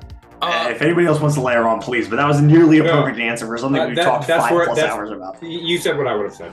We're there. I just want to layer on with one more tip that you can actually act on. So like Andy said, go watch our character creation process, and it should come naturally. But I think once you land on your archetype or the theme of your character, and just kind of going back to that episode, if you've seen Curse of Tridania, I play Professor Clayton Azran, and his kind of core kernel or theme is ambitious Victorian professor. Once you have that, look up all of the different characters in fiction that have a similar theme, and consume media, read up on the theme, gain inspiration, and you will eventually have quirks that enhance your theme. And I'll give an example. Early on in Curse of Tridania, Clayton, like, very kind of almost not callously, but flippantly, like, grabs Victoria's head and like looks at her ears, or like, asks Irina to, like, he wants to inspect mosquito bites on her bosom, not really caring one way or another about her decency. And where I pulled that from was 1993 Dracula, directed by Francis Ford Coppola, and the character that I was pulling from was Anthony Hopkins von Richten. Not Van Richten. Van Helsing, who is an ambitious Victorian professor, basically. It's in the Victorian times.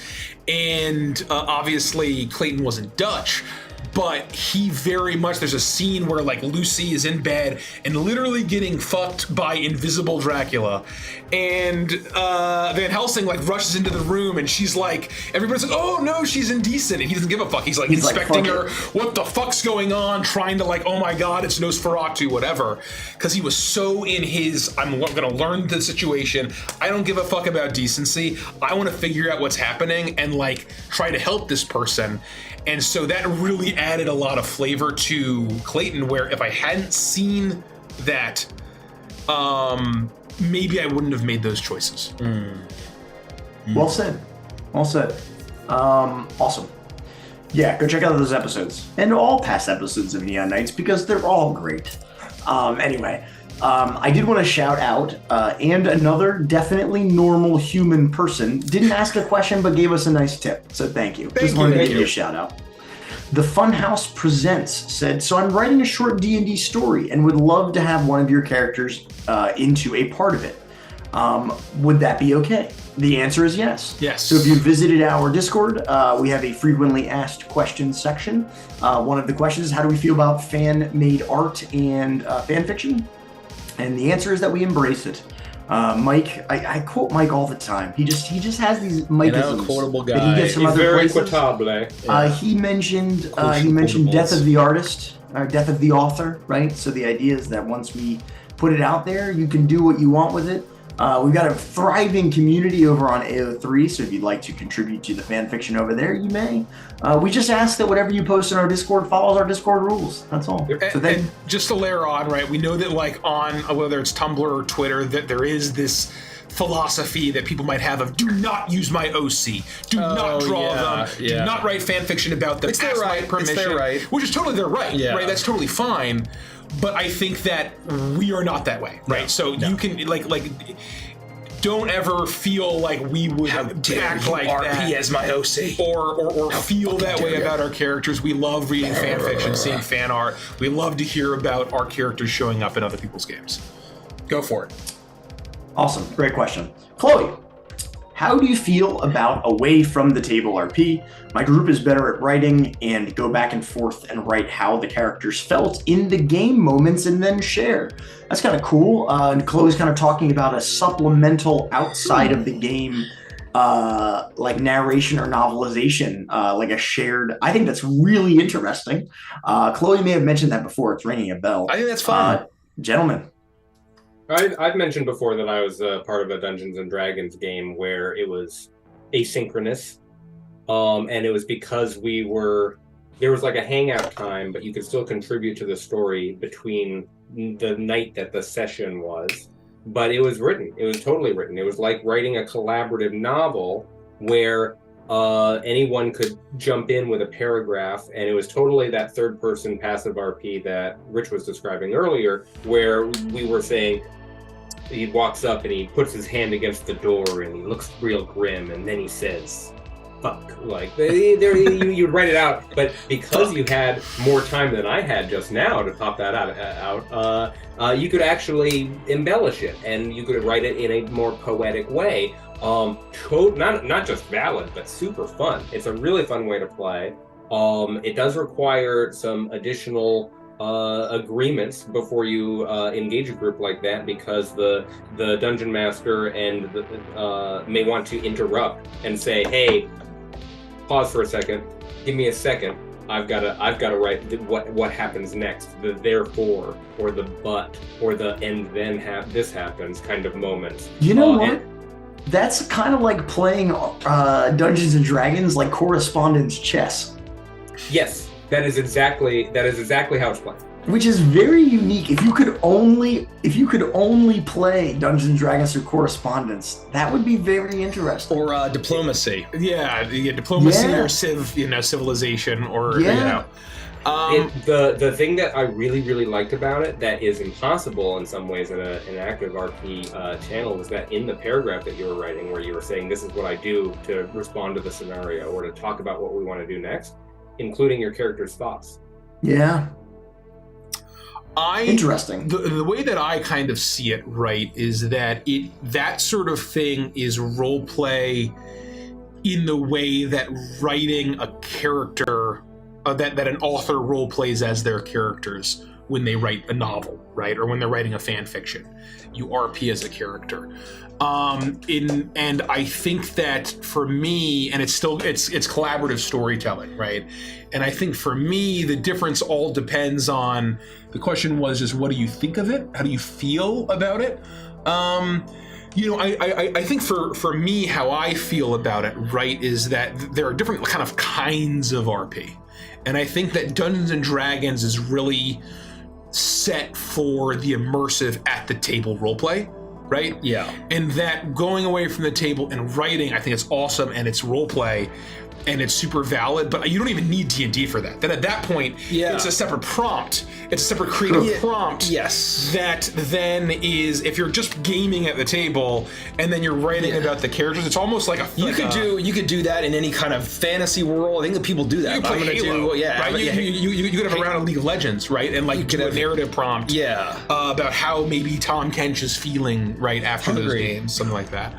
To be clear, and I think Chloe's just clarified this in chat, which is that it's about going back and filling in the gaps, not writing the story ongoingly, asynchronously, the way that I just described. Yeah. And I think that's a meaningful distinction. I think about, the way that I would think about this applied to our table would be kind of like if and when we release the novelization of Curse of Strahdanya. Right?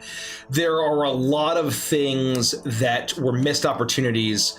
A lot of things that were just because real life writes the story, especially in Dungeons and Dragons, because the real life, if people are tired or they're hungry or they're bored or whatever it is, thinking about their morning meeting. Yeah, they're thinking about something else. I just stubbed my toe. That will affect what happens in the story.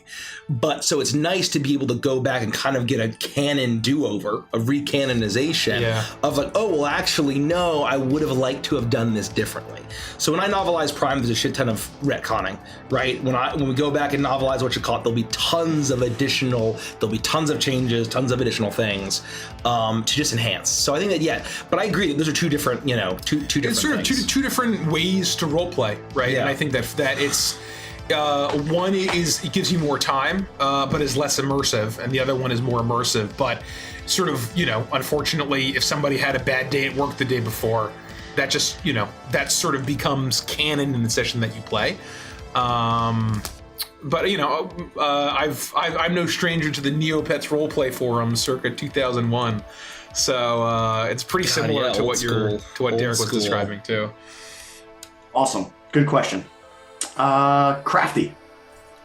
I think this should be close enough to RP to fit the topic, but how do you guys feel about people cosplaying your characters? Same thing. Awesome. Encourage it. We would love to see that. If you decide to cosplay any character from Avantris, NPC or PC, take pictures. Post in the Discord. We would love to see. We've got a creative channel where people post all of their creative endeavors. I would even say that falls under fan art. If you'd like to be, if you'd like to be featured in our pre-stream role, if we could absolutely show off some cosplay, that would be tight. So thank you for the question, and definitely do it. What's wild to me is that we went. Cosplay is a level of like fandom I never thought we would get to. It was impossible for me to assume, because we played for 5 years, and we probably got 5 pieces of fan art in like the first couple months, and then we got 0 pieces of fan art for 5 years. 0 pieces of fan art for 5 years. Yeah. And I don't mean a few, I don't mean a little, I don't mean nearly 0. I mean 0 pieces of fan art for 5 years. Yeah. And so the fact that people, the fact that there's 300 fan fictions on AO3, the fact that there's thousands, I feel like, pieces of fan art, and the fact that people are cosplaying our stuff is so, like, it still hasn't registered when you go from 5 years of 0 to then this huge flood in a year to and going all the way to cosplay. That's the coolest fucking thing in the world. Counterpoint / adding to that, I can remember like 3 distinct instances though during that time period that you're talking about, where people were like, I'm going to cosplay this character, and then nothing came of it. Yes. Nothing. We never saw a single thing. Yeah. So, like, who knows if they did, right? Well, cosplay's hard and expensive, right? Yeah. Like, Right. at the end of the day, it's a big commitment. You It's gotta spend a exhausting. lot of money. It's But expensive. people would talk about it. Yeah. People would talk about Yeah. They were threatening. Yeah. Yeah. I think it was the first Threatening. episode of Icebound where we got a piece of art for like it had been months, maybe years before that, and it was Scrim climbing up Yornir. And Oh, that's I lost, right. I There were a lost bunch my of sketches. fucking mind. Yeah. I That's lost right. my fucking mind. it. That's right. No, the thought of seeing our characters represented and illustrated by someone that we didn't pay to do it was like, wow, what the fuck? Right. That's a thing Right. that happens? Holy shit. Like, it was such a bizarre experience. It's such a Mind-blowing. creative expression. It's amazing. I put it right there next to the fan art, next to the writing, next to the you write music, write poetry. If we're inspiring you to be creative, that's my best bet. Awesome.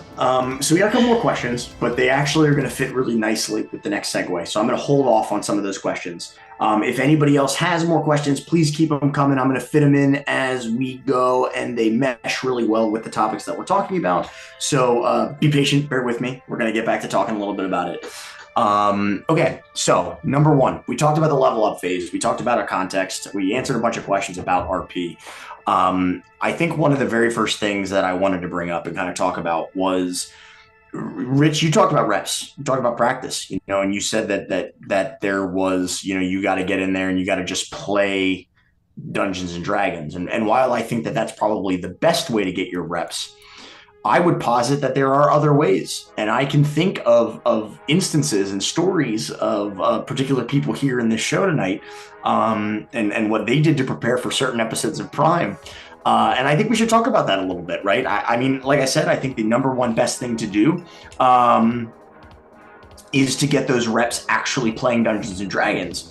But I think there are other ways to practice. And I would like to posit or ask all of you, are there things that you do outside of Dungeons and Dragons, or maybe things that you used to do outside of active sessions in D&D to help you practice your role playing, to help you practice certain aspects of your characters?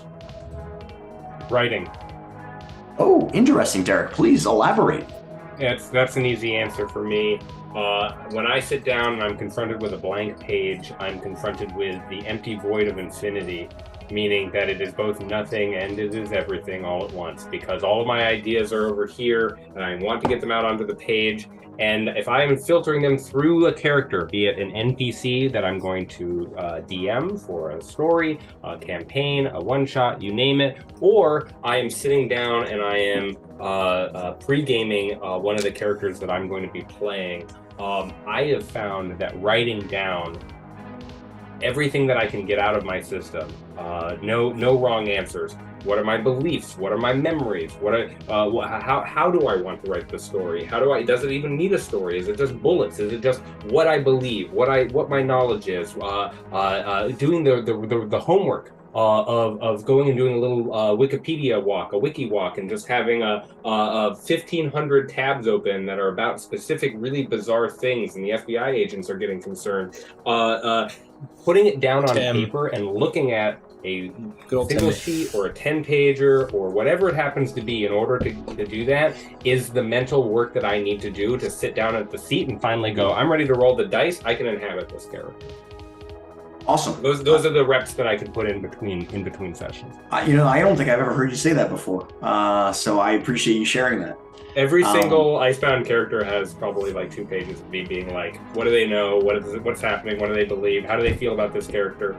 So the only character that I've done, and I feel I try to take a step back here, but the only character I've done that with, and Mike can attest to this, is that in Prime, I have sent Mike, I don't know, upwards of over a half dozen different like letters that Avantris wrote to various characters. Like there would be sessions where I would be like, Mike, I'm going to take some time and I'm going to write this person a letter. I'm going to write this person a letter. And then I would send him the letter outside of the game.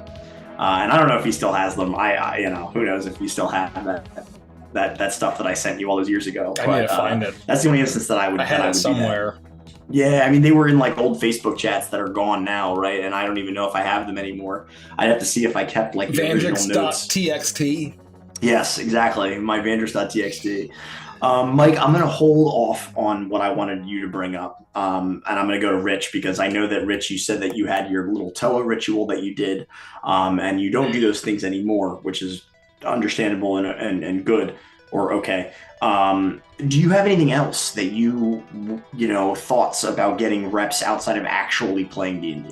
I do. I think, these generally happen before campaign starts. I go in a heavy research mode and heavy practice mode. But it never hurts to do it while a campaign's ongoing just to get better.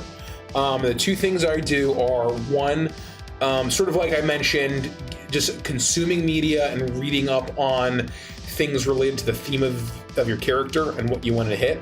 I've been in full research mode for Rhett and been adding, to him, and I've been working on art packets for artists to get art done. And so that's one thing that I've done. And the second thing is accent practice. If there's a new accent that I want to do that is still uncomfortable to me, I want to make sure that I'm as proficient as possible in whatever accent I'm doing. And so I'll look up YouTube videos, I'll buy accent help courses, and I'll listen to accents. I'll practice it in the car, I'll practice it wherever I can, and I'll reach road signs as I'm driving in different accents so that I can effectively pull whatever accent I'm trying to accomplish. And I had never really done that until we decided to start streaming. I had always intended Rodak and Prime, the dwarf that I played Prime, to have a Scottish accent, and I just couldn't do one, and I thought I couldn't do one. And so for the first 2 years of Rodak, he did not have a Scottish accent. And then we decided to stream. I'm like, fuck, this is going to be on camera. I got to figure out how to do a Scottish accent. So it lit the fire under my ass to actually do a shit ton of research and practice for months. And just slowly work on it, slowly get better to the point where I can do it okay now. Even to the point where, like, I saw My Fair Lady. Nikki finally got me to watch it, and it's a fantastic film. Yeah, that's a great movie. And we had finished Stradania before I had watched it, but had I watched it, it was like watching Clayton, basically. And Henry Higgins was almost like watching Clayton. I don't know what more I could have pulled from him, because he was like, it was so almost eerie how similar to Clayton he was. Pretty dead on. But the rain in Barovia falls mainly on had I seen it beforehand, there could have been little nuggets and references that I could have used and could have been additional ammo for Clayton. I will say also to that point, just language units. I do think it's funny that there's a version of Prime where you were like, now hold on, Sylvie. Yeah. But I will also add that, like, having language units and word choice is a phenomenal way to level up your role play overall, even if it doesn't mean you're changing your mouth sound and that sort of thing. Do you speak in short sentences? Do you use a lot of $10 words? Small choices like that can go a long way in conveying a character in terms of role playing. It's a fun pre-game and practice thing that you can do outside of the session, is to think about how you would phrase certain things. I have one more too, but Andy, go ahead. I was just going to say, to Rich's point, I've always found your accent research something to strive for. And I've never really done any serious accents. I have a few in my back pocket that I can do decently well. And I basically, obviously, I was going to say the next character that I play, I'm going to really strive to add a serious accent. And obviously, Pike Pontus, that didn't shake out. So it'll have to be the next character. Because I've never really had the opportunity to apply like a serious accent that I would like to learn, or sharpen or hone. So my hat is always off to you, and I've told you this before. But I appreciate what you do to make that happen. I have a suggestion. While I think that all of what you just mentioned can help your understanding of a character in how you role play, I would still say it coming from the sense of actually practicing role playing and inhabiting the character, I would say get around with your friends and play a board game or do anything. Oh, you have that? But finish your thought. But yes, we're going to talk about that. Do that as your characters. Yep. And that to me is the best role play practice, because you can practice your accent, you can write, you can get a better sense of who they are. But until you're in the moment, you're articulating the words, you're doing all of that, you're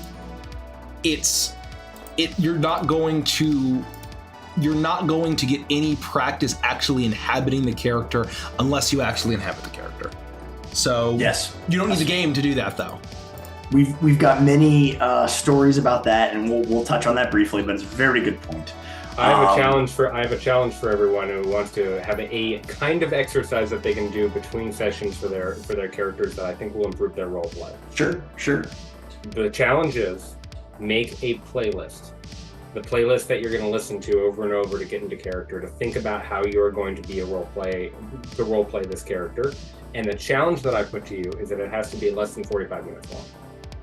No. Okay. Done.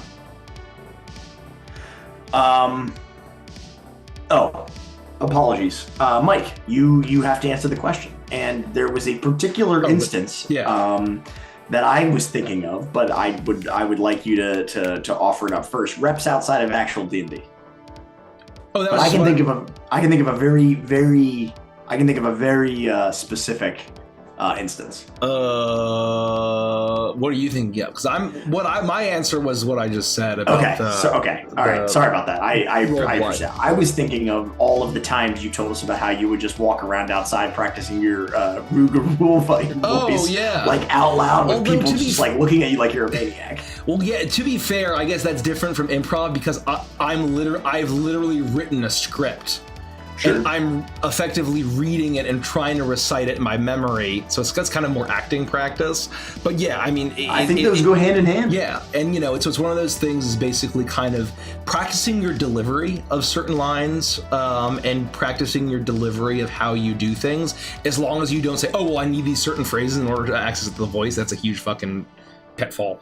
Then yeah, I mean, write out scenes that you inhabit, and then try to inhabit it and make sure that the more it feels natural, the more you'll be able to pull it. Well said. Yeah, that's all. I just wanted to bring up I wanted to put the mental image of people, if you walking around. I used to walk. Yeah, I used to be on the metro. And just fucking doing Baron Samedi or Rougrul or Alphonse LeBlanc and just reading my monologues, and people be like, "What the fuck is this fucking crazy person doing?" And I'm like, I'll be shaking my jowls as much as I want. It's a free country. So that's actually a good segue to talking about RPing in non-D&D games. And we have many instances of this, but I thought of this specifically over the weekend because I guess it was a couple days ago. As many of you know, I was on a staycation with my family. That's why I wasn't here on Wednesday. And we played for the first time that I've played in maybe 20 years. No joke. Last time I played was 20 years ago. We played Clue, which is an absolutely fantastic game. The movie's pretty good too, if you enjoy that kind of thing. One of the best movies. So good. It's perfect. Nobody watching is gonna know my family, but they're all extraordinarily normal. They are normies through and through. But I have nieces and nephews who are between the ages of 7, 11, and 15, 16. They a whole gamut of nieces and nephews.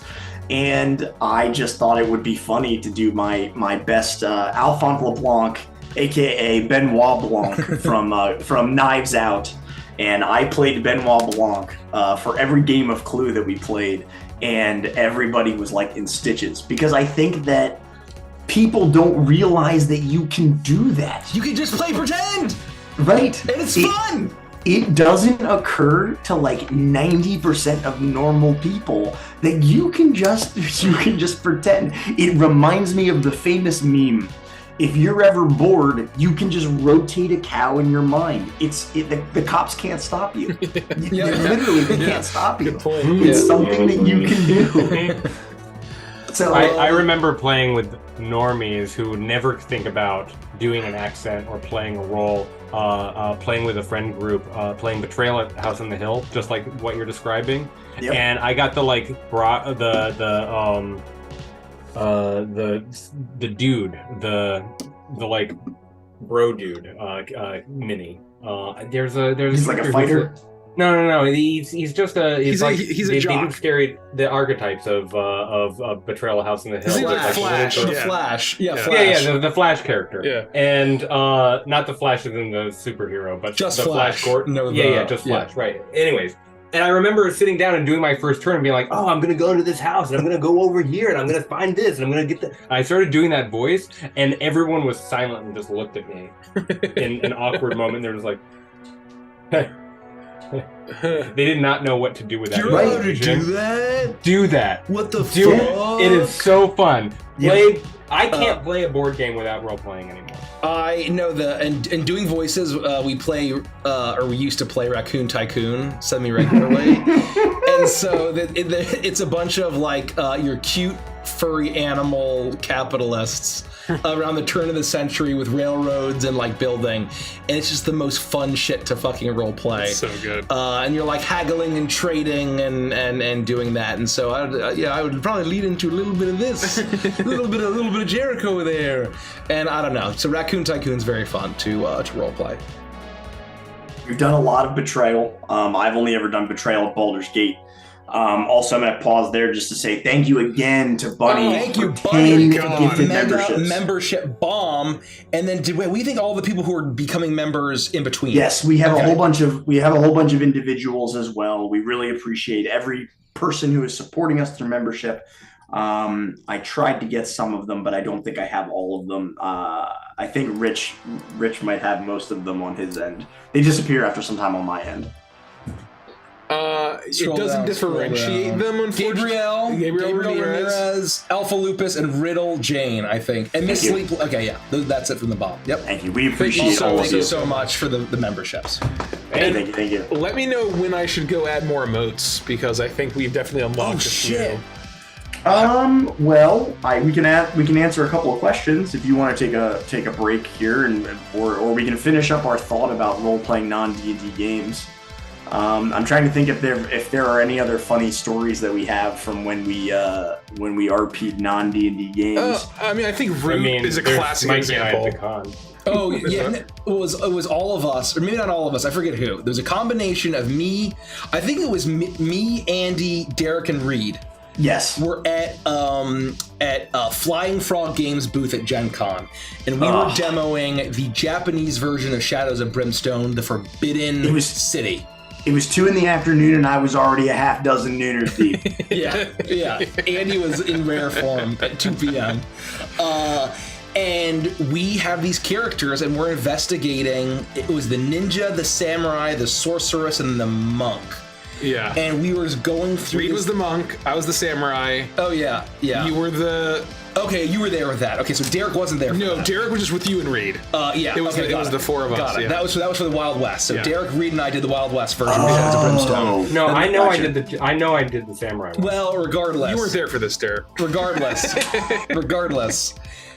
We were all just role playing as our characters, and the person demoing the game, God bless them, it was afternoon on Saturday, so they had been doing this since fucking Thursday morning at fucking 8 a.m. or maybe 10 a.m. And they were just like,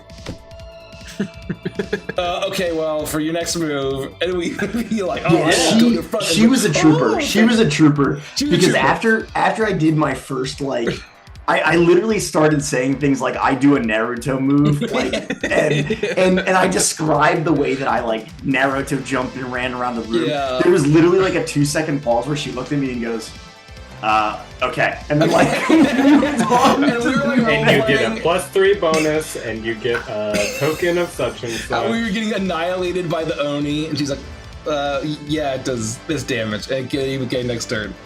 She was a trooper, but she just did not know what to do with us. But oh God, that's really good fun. Naruto run. Good Naruto. Thank you.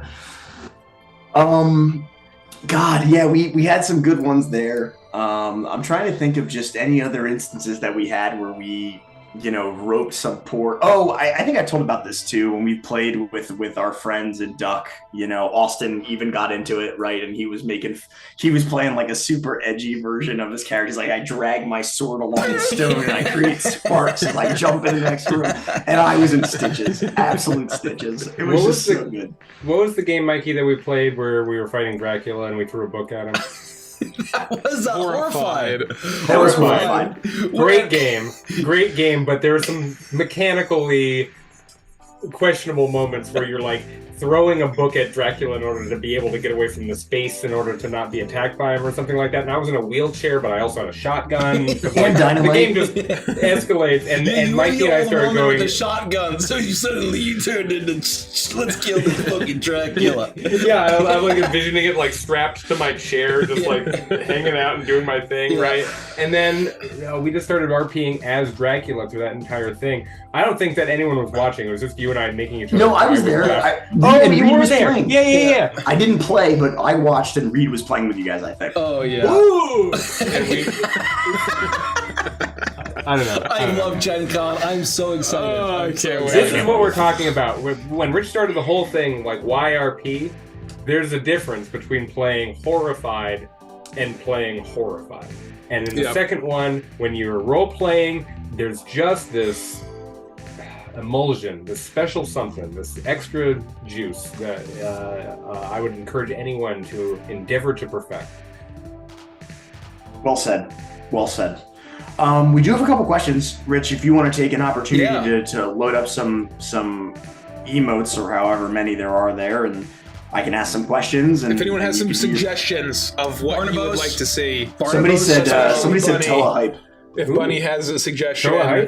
Or anybody else. Yeah, Bunny, if you have suggestions, thank you so much for your generosity. Let me know. But anyway, I'll get that set up and Mikey, join me in this conspiracy. I think we should also get up and we should all just leave Andy hanging. I mean, there's something I could do for 2 minutes. Anyway, what's that? Check the email. Nope. It's very hard to sit here. Oh, I am tearing my fingers off right now. Yeah. Wait, like, okay, should I not? No. Sitting here is absolutely. We'll stay and answer questions, but we got Okay. Sorry, I'm just gotcha. What was I gonna say? Oh, I know what I was gonna say. Someone asked who Reed is, and I just wanted to say if you haven't watched our, hold that thought. Apocarly gifted 20 memberships. Oh my God! So producer Rick, you might have to add another. You might have to add another slot over there. Thank you. We gotta have a lot of new emote slots. How many do we have? How many did he have, producer Rick? Gosh, the generosity here, folks. I feel like I should do. If Andy ever gets hit by a banana truck, I'll take over as Gary Goodberry as the host. I have plans to get hit by a banana truck. That's what everyone who gets hit by a banana truck says. In Icebound, there's a lot of ice everywhere. What's up with that? I'm resistant to banana truck damage. Doesn't that get a little old? Somebody asked. So first off, thank you so much for the support. We couldn't do this without you. Tell Rich that we can hear him very close to some microphone. You are next to a microphone, so don't start. We can hear you, Rich. Speaking in tongues. What I wanted to say, though, was somebody asked who Reed is, and I think it's important. It's important to Avantris lore. If you have not had a chance to watch our new player one-shot on YouTube, you should do it. It was the first time, I believe, that Mace played D&D, right? Ever? Like, not just, like, with us. Yes, it was the first time Mace had ever played D&D. Yeah. Yep. And he did a fantastic job. And also Reed was there, and he did a fantastic job. And he is kind of our unofficial extra member of Avantris who hangs out with us because we've known him forever, and he helps us at conventions, and he's a very good friend of ours. So if you want to see who we're always talking about, Reed, you can see him in the new player one-shot. I think he was sitting right next to me, I think. Anyway, awesome. Sorry, go ahead. Can we answer this question by Alpha Lupus? Because I just saw it. And I was going to get there, but if we want to jump in, I just want to jump in because, basically, will there be any RP video games like maybe Barnabo's playing Sea of Thieves? And then that's a great idea. We have on Minecraft, Frost and Torbeck playing Minecraft. We have, this is for you guys watching, we have a compilation that is going to be posted on YouTube soon. Oh, do we? Yeah, we do. I had one of our editors, Connor. He just sent me back the rough cut while we were didn't know here. that. Badass. Yeah, so we have a highlight reel that's coming, and another great example of when you should roleplay, which you didn't say, video games. I always, when I still played video games, Sea of Thieves, I always roleplayed as Barnabas while I played Sea of Thieves talking to other players. It was so much fun role-playing because people will be talking, and there's a lot of squeakers or young kids playing Sea of Thieves, which we call squeakers. And so when you run up and you're role-playing as a pirate, they are absolutely geeked out. So there was a time where we met like 2 other ships, and they wanted to ally with us, and we all got on the same ship. So we're running like fucking like 8 of us deep. Pirates, and like Richie's role-playing Grumley, he's doing his Northern Irish, like his Irish voice. I'm role-playing as Barnabas. It is the most fucking fun, and everyone loves it. So we streamed some Sea of Thieves before the release of Shadowlands when we couldn't get into the servers. That was me, you, Reed, and Rich, and I would absolutely bring back the Groggy Bottom Boys to play some Sea of Thieves on stream. I think that would be a lot of fun, and I know that people do want to see more Minecraft, and we'll have to find time to do that too. Yeah. There's only so many nights in the week, unfortunately. Yeah, and I mean, I haven't played video games in a very long time, and I really don't anymore. But Sea of Thieves is one of my favorite video games, especially as far as modern games. It would be fun It's one of my favorite games ever. It would definitely be fun to do some RP on Sea of Thieves for sure. We'll have to figure out how we can make that work, and definitely get more Minecraft streams on the book. Next question, another question from Jacob. How do you like to change how a character reacts to a thing and changes through the action of the game? How can you convey that to the other PCs? So I believe the question is, how do you kind of work with a character arc, or how do you react to things that happen that fundamentally change your character, and how do you work those things into RP so that the other characters are aware of these changes? Hopefully I summarized your question well. I would say, to answer this question, I think it's really about following a character arc. And I would say that don't even think about how can I convey to other people this. I would think about it in terms of study what good narrative and good character arcs are. Like, find your favorite shows, your favorite movies, read your favorite books and all that, favorite video game stories, and see what the best character arcs are there. See where they started, see where they were in the middle, see their challenges, their trials, see where they ended, and realize my character is just like that. They need to have an arc. They need to be affected by what has happened in the story, or else they don't feel real. And so rather than saying, how can I convey it, like, let them know. I would say, if I inhabit my character and act how they would act in a full narrative arc, then it will just be transparent and very apparent to everyone at the table. Well said. I will expand on that and say, flip that around and make sure that you are hearing when other people are doing what you're asking how to convey. Listening is such a huge and important part of roleplay. Yes, you can convey those things through your actions, through your choices, through your language use. You can convey that through your role playing when it comes to the way that you're doing that. How are you listening and making sure that everyone is part of the story? Because if you are sharing the spotlight, it will be that apparent and that evident when you make a change or a shift in your character, because you'll have already fostered a table where you're already listening and they're listening to you, and there's a collaborative piece that's very important there. I think that holding on to that and not forcing it, letting it be organic, are the two sides of that coin. Well said, both of you. Rich, do you have any other... you're going to say the exact same thing, but I'm more than happy to ask you the question. Do you have any advice for RPing and reacting in character to what's happening and your character changing and going through? Oh, his head. He can't hear you. He can't hear you. Sorry. Yeah, never mind. We're just gonna skip him. Skip him. This is fine. Sorry. I'll give him a minute. Carly asks, do you think that the more that you roleplay, whether as a PC or a DM, helps with future story creation and improv? Can you say that one more time? So, say that again. Do you think that the more that you roleplay, whether as a PC or a DM, helps with future story creation and improv? Did I break up? Is that what happened? No. I just I wanted to make sure that I got the full scope of it. Gotcha. One bajillion%. I am a better player because I've been behind the screen. I am better behind the screen because I've been a player. Right. I have had small roles and big roles, and I've had to simulate multiple people in a room at the same time, or there's been no one around, and all I'm doing is being the environment and the player character's senses.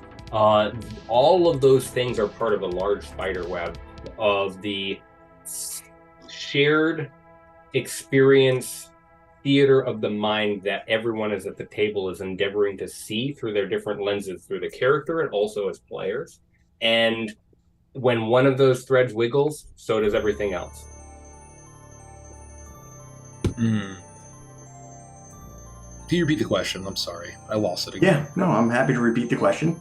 Do you think that the more that you roleplay, whether as a PC or a DM, helps with future story creation and improv? Yeah. Yes. I mean, the more that you role play, it makes them into real people and it enhances the story. I think that, when you come to, you look at most of what Hollywood has put out in the past decade more, has been absolute garbage. The root of that is often, it's obviously bad plots and bad everything else, but it's generally stems from bad characters. And so good shows, good stories by definition have good characters. And so the more that you role play, the better your character, the more that your character is real, the more fleshed out and thematic the character is. That inherently will enhance the story, especially when everybody's doing it. For me, I think about shows like Deadwood, where every single character you fucking love. Yep. And it just makes the whole experience an unbelievable ride and just a beautiful work of fiction. And then there are so many shows and movies today where it's like, I don't care about any of these characters. Who gives a fuck, right? And, a good example, I'm watching Rings of Power. I'm a huge Lord of the Rings fan, and I'm just like, why do I care about any of this, right? Because they didn't grab me with the characters. I didn't give a fuck about any of these people. Mm-hmm. And in the Lord of the Rings movies, you instantly, in 5 seconds, you love all of the characters that come on screen. Yep, you're instantly invested. And so it's by far the most important thing. Yeah. Awesome. Well said. We have a couple more questions, and we will get to them before we end. My next thing was about practicing accents, but we've covered that a lot. I know Mike made a really good point about how, starting with an accent or working on an accent can be almost like too much to work on at first, right? Like you want to get into the idea of like practicing role play, and practicing, getting your reps in and learning how to role play. And I just wanted to hear what Rich's thoughts were a little bit more, because, very often you say you start with an accent, right? That's part of your character creation process, right? And obviously it's a little bit different when you're seasoned at role play. When the role play comes naturally to you, it's easier then to start focusing on more, difficult aspects of role playing. So, outside of the courses and the videos and the reps, do you have any other advice for somebody for picking an accent, or maybe a particular challenge that you had while you were working on an accent that might help other people who are working on accents break through those difficulties? Well, I think the most important thing to consider about an accent or a dialect or a voice in general, right, when you're making a D&D character is why. And I think something that we always ask in everything we do is why, and we like to make sure that we have a really solid reason for every choice, whether it's a thematic choice or an accent choice or an art choice. There always needs to be an answer, and it should never just be because I like it. Because I like it. Or it's cool, or I want it, or I thought of it. Or it's on the character sheet. All of those are very, very, very bad reasons. Those are not answers. Yeah, those aren't answers. Those are bad reasons to make decisions for your character. And no wrong fun, obviously, but it's not our style.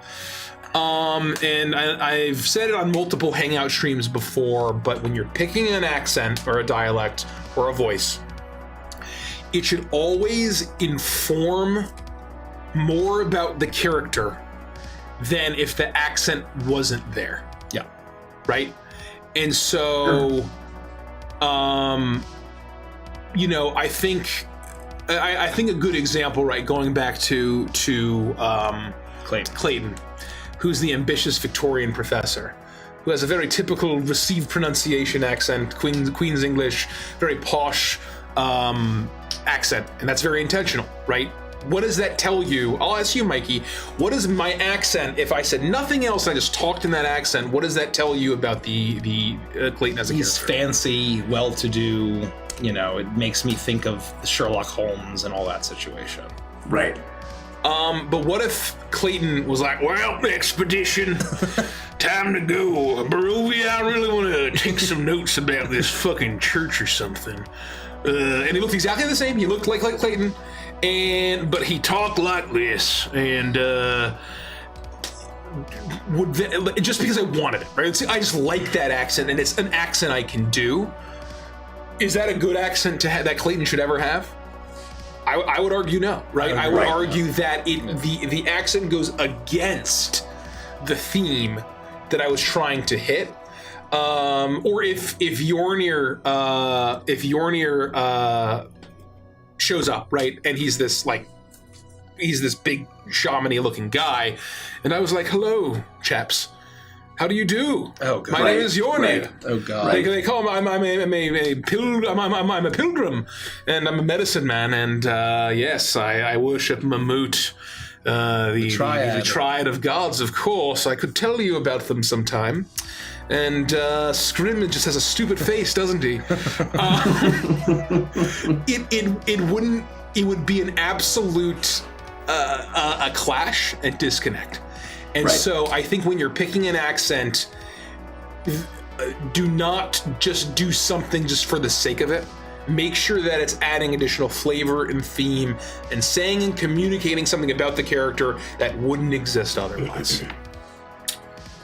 I'll add on to that and say I think it's meaningfully important. Hey, it's a Derekism. Hey, I think it's meaningfully important to also not let your accent get in the way.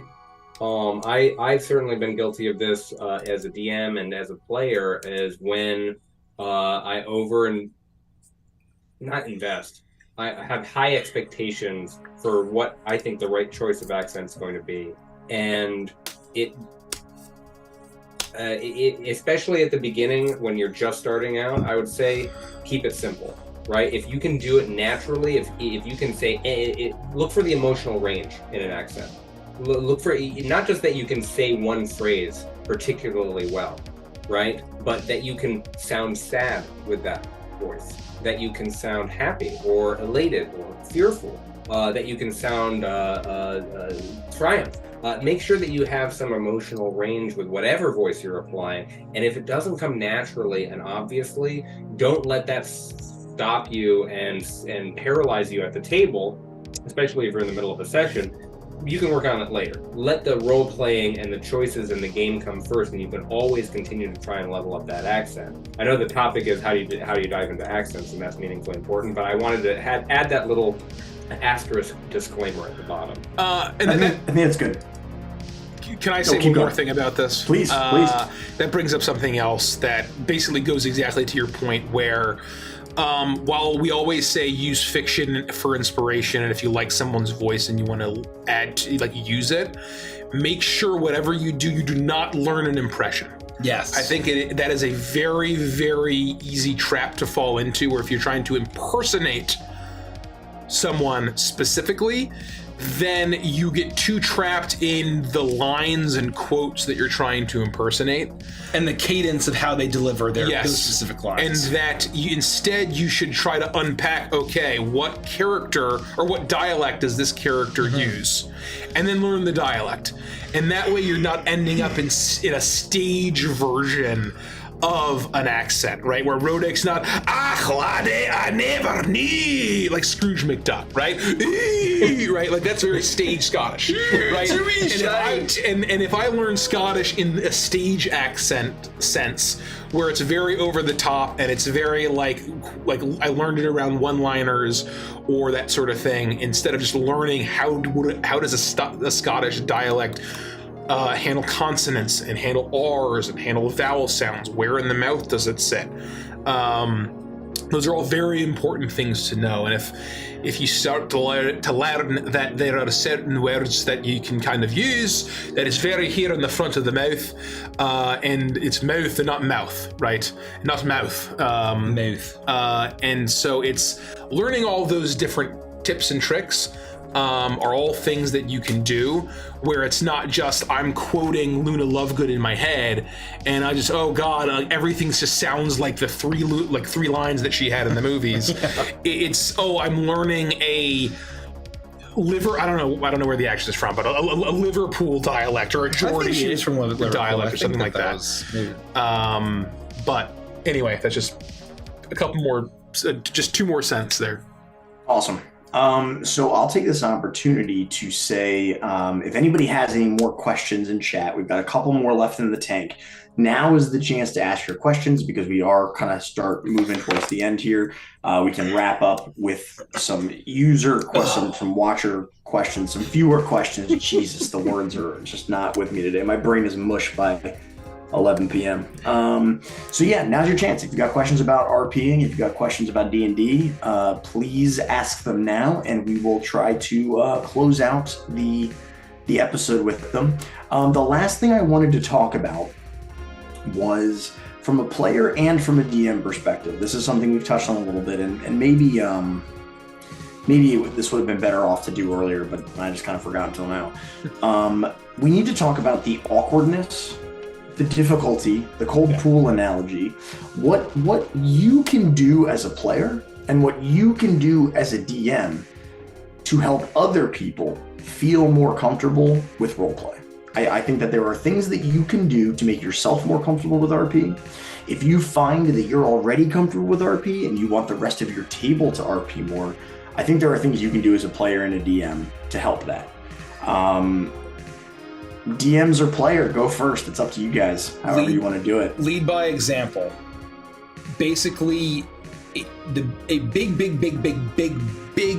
barrier and blocker to people RPing oftentimes is the feeling of shame, the feeling of discomfort, the feeling of being judged, the feeling of looking stupid. And one of the things, it's a kind of like a common thing, like, oh man, you fucking go all in. Like, I mean, we've even get comments on YouTube, whoa, I mean, your stuff is funny, but take it easy, bro. Don't laugh so hard. Don't like shout so much. It's fucking like a lot, right? That mentality and those criticisms are all rooted in insecurity in oneself to prevent oneself from justify of why they don't love life as much as other people. So in order to do that, go all in. When people say like, oh man, Mikey, he gets the bit, he understands the assignment, he fucking goes in every time, that's exactly right. Go all in on the role play. Go all in. Dance like no one's watching, I believe is the common parlance. Ah, yes, that's right? A good way of saying it. Of dancing like no one's watching is basically go all in, and when they see that, oh my gosh, I can kind of do that. It's kind of cool to do that. No one's going to judge me. And suddenly the safer the space that it becomes to not feel judged, not feel silly, people are going to roleplay a lot more. And when they do, don't shoot them down for their accent or for their choices. Make them feel welcome and not stupid. And you will see a lot of people start to roleplay. Well said. Derek, as a DM, I know you've talked about this. I have. I want to hear what Rich wants to say. No, this is a DM question. As a DM, I tend to acknowledge that the fantasy of playing, especially in a game like Dungeons and Dragons, is that you want to feel there's a powerful feeling about it. That's true for most players, even if the powerful is coming from sticking the landing with a characterization, right? You have an idea in your mind of where you want to be, and it's especially painful when you don't do that. The obvious example is like, I'm going to be the most badass, cool,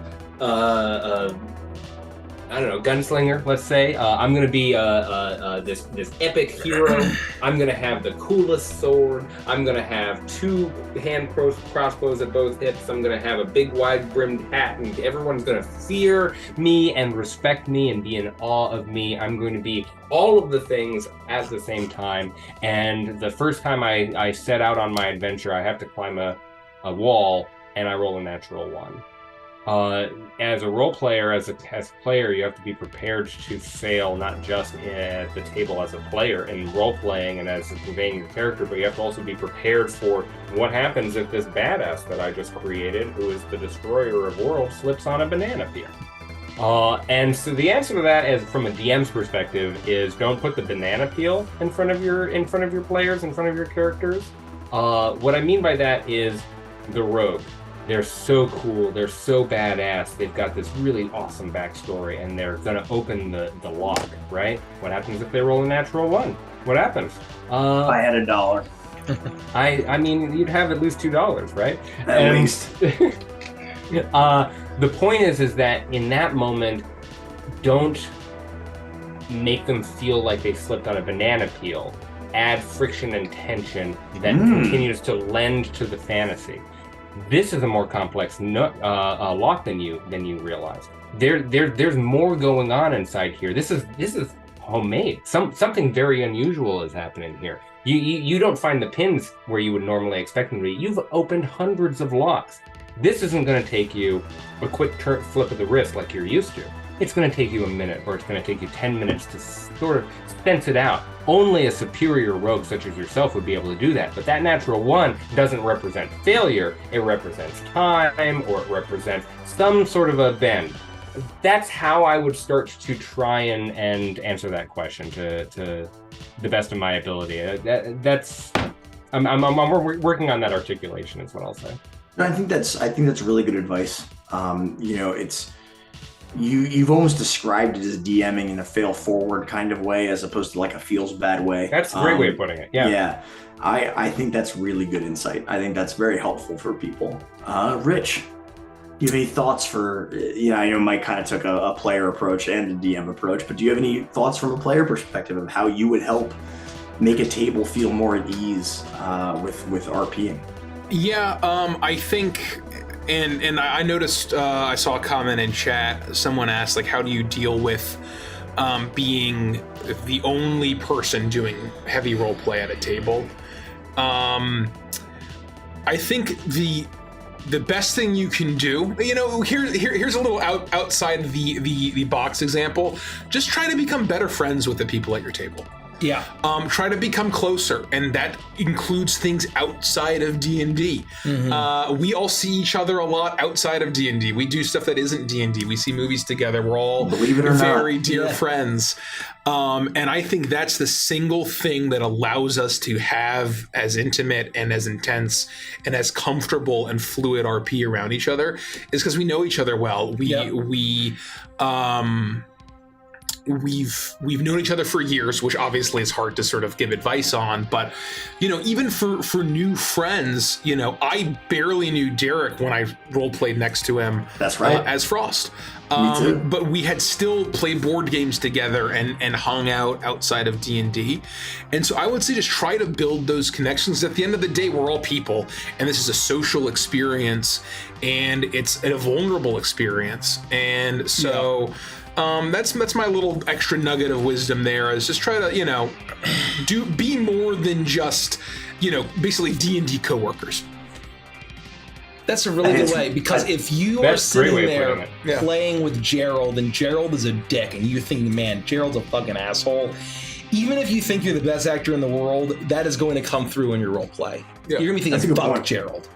Yeah. Speaking of... Geralds of the world, give everyone a Snickers. They're going to really appreciate it. Yeah. Speaking of friendships, Rich, we got to put time on the calendar to go see Asteroid City. All right? 100%. We're weeks behind now. We are weeks behind. I've been waiting for you to get back from the beach. So it's now like you're back. streaming now.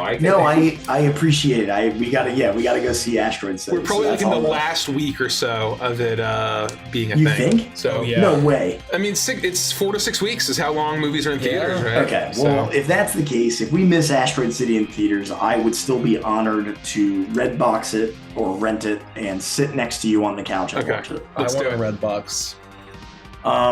Okay. So what I will say is that that's all I had prepared.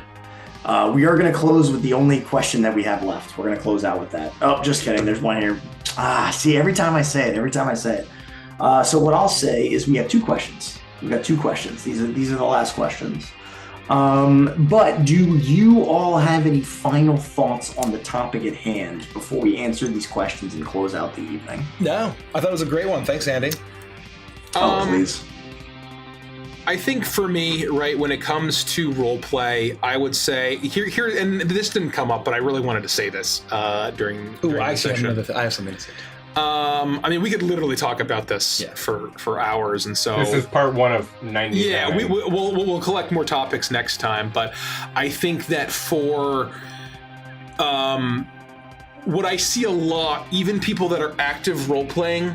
And even people that are role-playing in the first person, I see it a lot on various streams and YouTube channels and other actual plays where they'll speak in character, like, what to do, the name's Creme La Crew. Cremmy's gonna walk up to the door and he will open it. Cremmy goes up to Gricko and he shakes his fist at Gricko. What the fuck, man? Right? You can see where I'm switching between first person and third person, switches right? So, what to do? The name's Creme La Crew. I'm talking in character, and then all of a sudden, the second I start describing it, I describe what Cremmy does.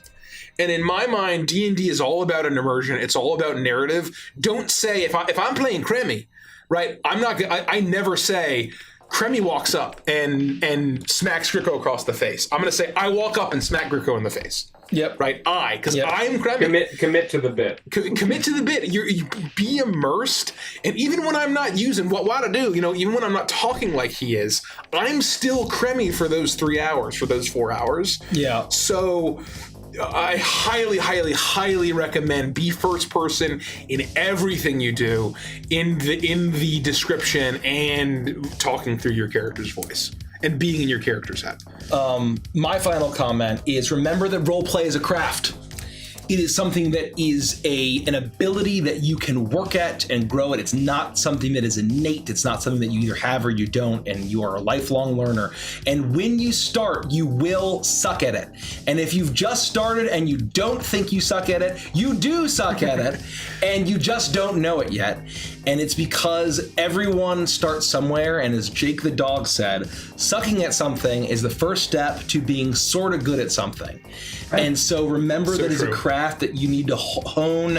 And like God knows I sucked at roleplay. I thought I didn't, but then I learned later that I did, right? And so it's something that learning that you are never done learning, you're never done growing, and that it's a craft that you need to build and get better at. That's just, that's it. That's the name of the game. Okay. I jumped the gun on the final thoughts because I thought we were going to close out with the one question that we had, but now we have a couple questions, so we'll get through them. Yeah, no worries. I want to shout out no one in particular.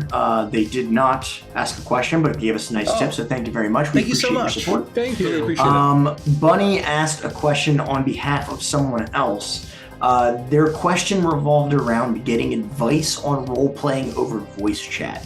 A lot of trouble reading and doesn't want to interrupt someone over a voice call and always feels bad about it because non-person is tough. We've talked about this. Playing not at the table is difficult. Yeah. We've done it a couple times. Do you have any advice for RPing as a talking head? And what it sounds like is this isn't even necessarily just voice chat. This is hybrid. where some people are in voice chat and some people are typing. If I'm reading this question right, where having to read while chatting. I would say that's an accurate assessment. Oh my god! The answer for me is forgiveness. The DM needs to be extremely explicit. What is true about reality and what is happening in what order, and the forgiveness comes in when you need to rewind and do a little bit of repair work in order to keep everyone feeling like they're on the same timeline. Very challenging, because I understand that people will be stepping on each other's foot, or someone will finally get what they typed up onto the screen, and it's now 45 seconds ago, and all of this additional voice over story has happened. So how do you reconfigure that? The burden is on the game master to maintain the state of the game. Patience and grace. So here's a very short story. Our wonderful patrons have access to Ghosts of Saltmarsh. It is a campaign that we played for 5 sessions. It is a short story. And there's a reason why it was only 5 sessions. A little bit of backstory. We were playing Prime in early 2020, right before the pandemic. And we actually paused Prime and switched to Ghostlight for a totally different reason than the pandemic. Entirely different reason. We spun it up in 7 days. So it was the fastest we had ever started a campaign. So that we had content. And we had 2 sessions at the table right as all the rumblings of COVID were starting. And those 2 sessions were so fun. They were so goofy. It was off the wall. We had a fucking blast. Yep. And then lockdown hit and we couldn't meet at the table. We tried 3 sessions playing virtually on Roll20. And I'm just gonna say, I think they were disasters. Like they sucked. For our context and from a certain point of view, I didn't think it was that bad. I know you loathe it particularly, but I really didn't think it was that bad. I was having fun. I still had a lot of fun, but like when I'm seeing Derek, comparatively, I'm like looking at the screen and like Mike makes some joke, and I just see Derek going. Yeah, it's tough. It's very difficult. Or when Derek's talking, then he's dropping words. He's dropping out because he doesn't have a wired connection. Sure. And and you don't have the social cues of like when we're all around the table, we are all seeing each other. We have peripheral vision. There are little cues of Derek's inhaling. He's about to say something. Humans are very much. It's like, what is it? 75% of communication is nonverbal. Yeah. And so when you're playing just in voice chat, you are using 25% of human communication. Right. And so I think this isn't helpful. This isn't very helpful. This isn't helpful. And we are commiserating with you. I don't mean the answer to. So anyway, that was why we played 3 sessions and then decided, you know what, this isn't our style of D&D. This isn't up to our standards. So we took a basically a year-long hiatus during COVID. I did a sourdough starter. Yeah, I played through all of the Metal Gear Solid games. It was great. The Witcher series, Lion King, or Tiger King. Anyway, don't take me back there. But I think in terms of advice, especially if it's hybrid, I think it's just sort of. I think the DM really has to step up and almost have it be like guided improv. Orchestrate. Oh, this person's typing. Okay, you go. What do you do? Right? Okay, Cremmy, what do you do? Kind of like Powered by the Apocalypse. Yes. The game master's like, what do you do? What do you do? What do you do? What do you do? What do you do? What do you do? What do you do? What do you do? Everybody has I think their they literally are moving the camera. It is literally a camera where they're moving it. So I think the DM has to basically step up and be the camera. Yeah. That's our answer. That's good advice. Yes. Sorry, I think that's good advice. Yeah, and again, like I said at the very beginning with the disclaimer, like we look at these topics through very particular lenses with our experiences, right? And it doesn't always apply, but hopefully you'll be able to take something, from our wisdom and things that we've learned and apply them to your own home games. I'd like to shout out again, no one in particular, for another lovely tip. Very kind of you. Wow, we really appreciate it. You're so generous. Thank you so much. It's too kind. They've donated $40. Oh my God. Huge Amazing. tips. Thank you. We really appreciate it. Thank you. And then if there are no further final thoughts, we're going to close out with the lone question that we have left. I have one final thought because I didn't get my first final thought. Go for it, Derek. You got it. Final thought. It's two very small things. The first is listen to what Rich and Mikey just said.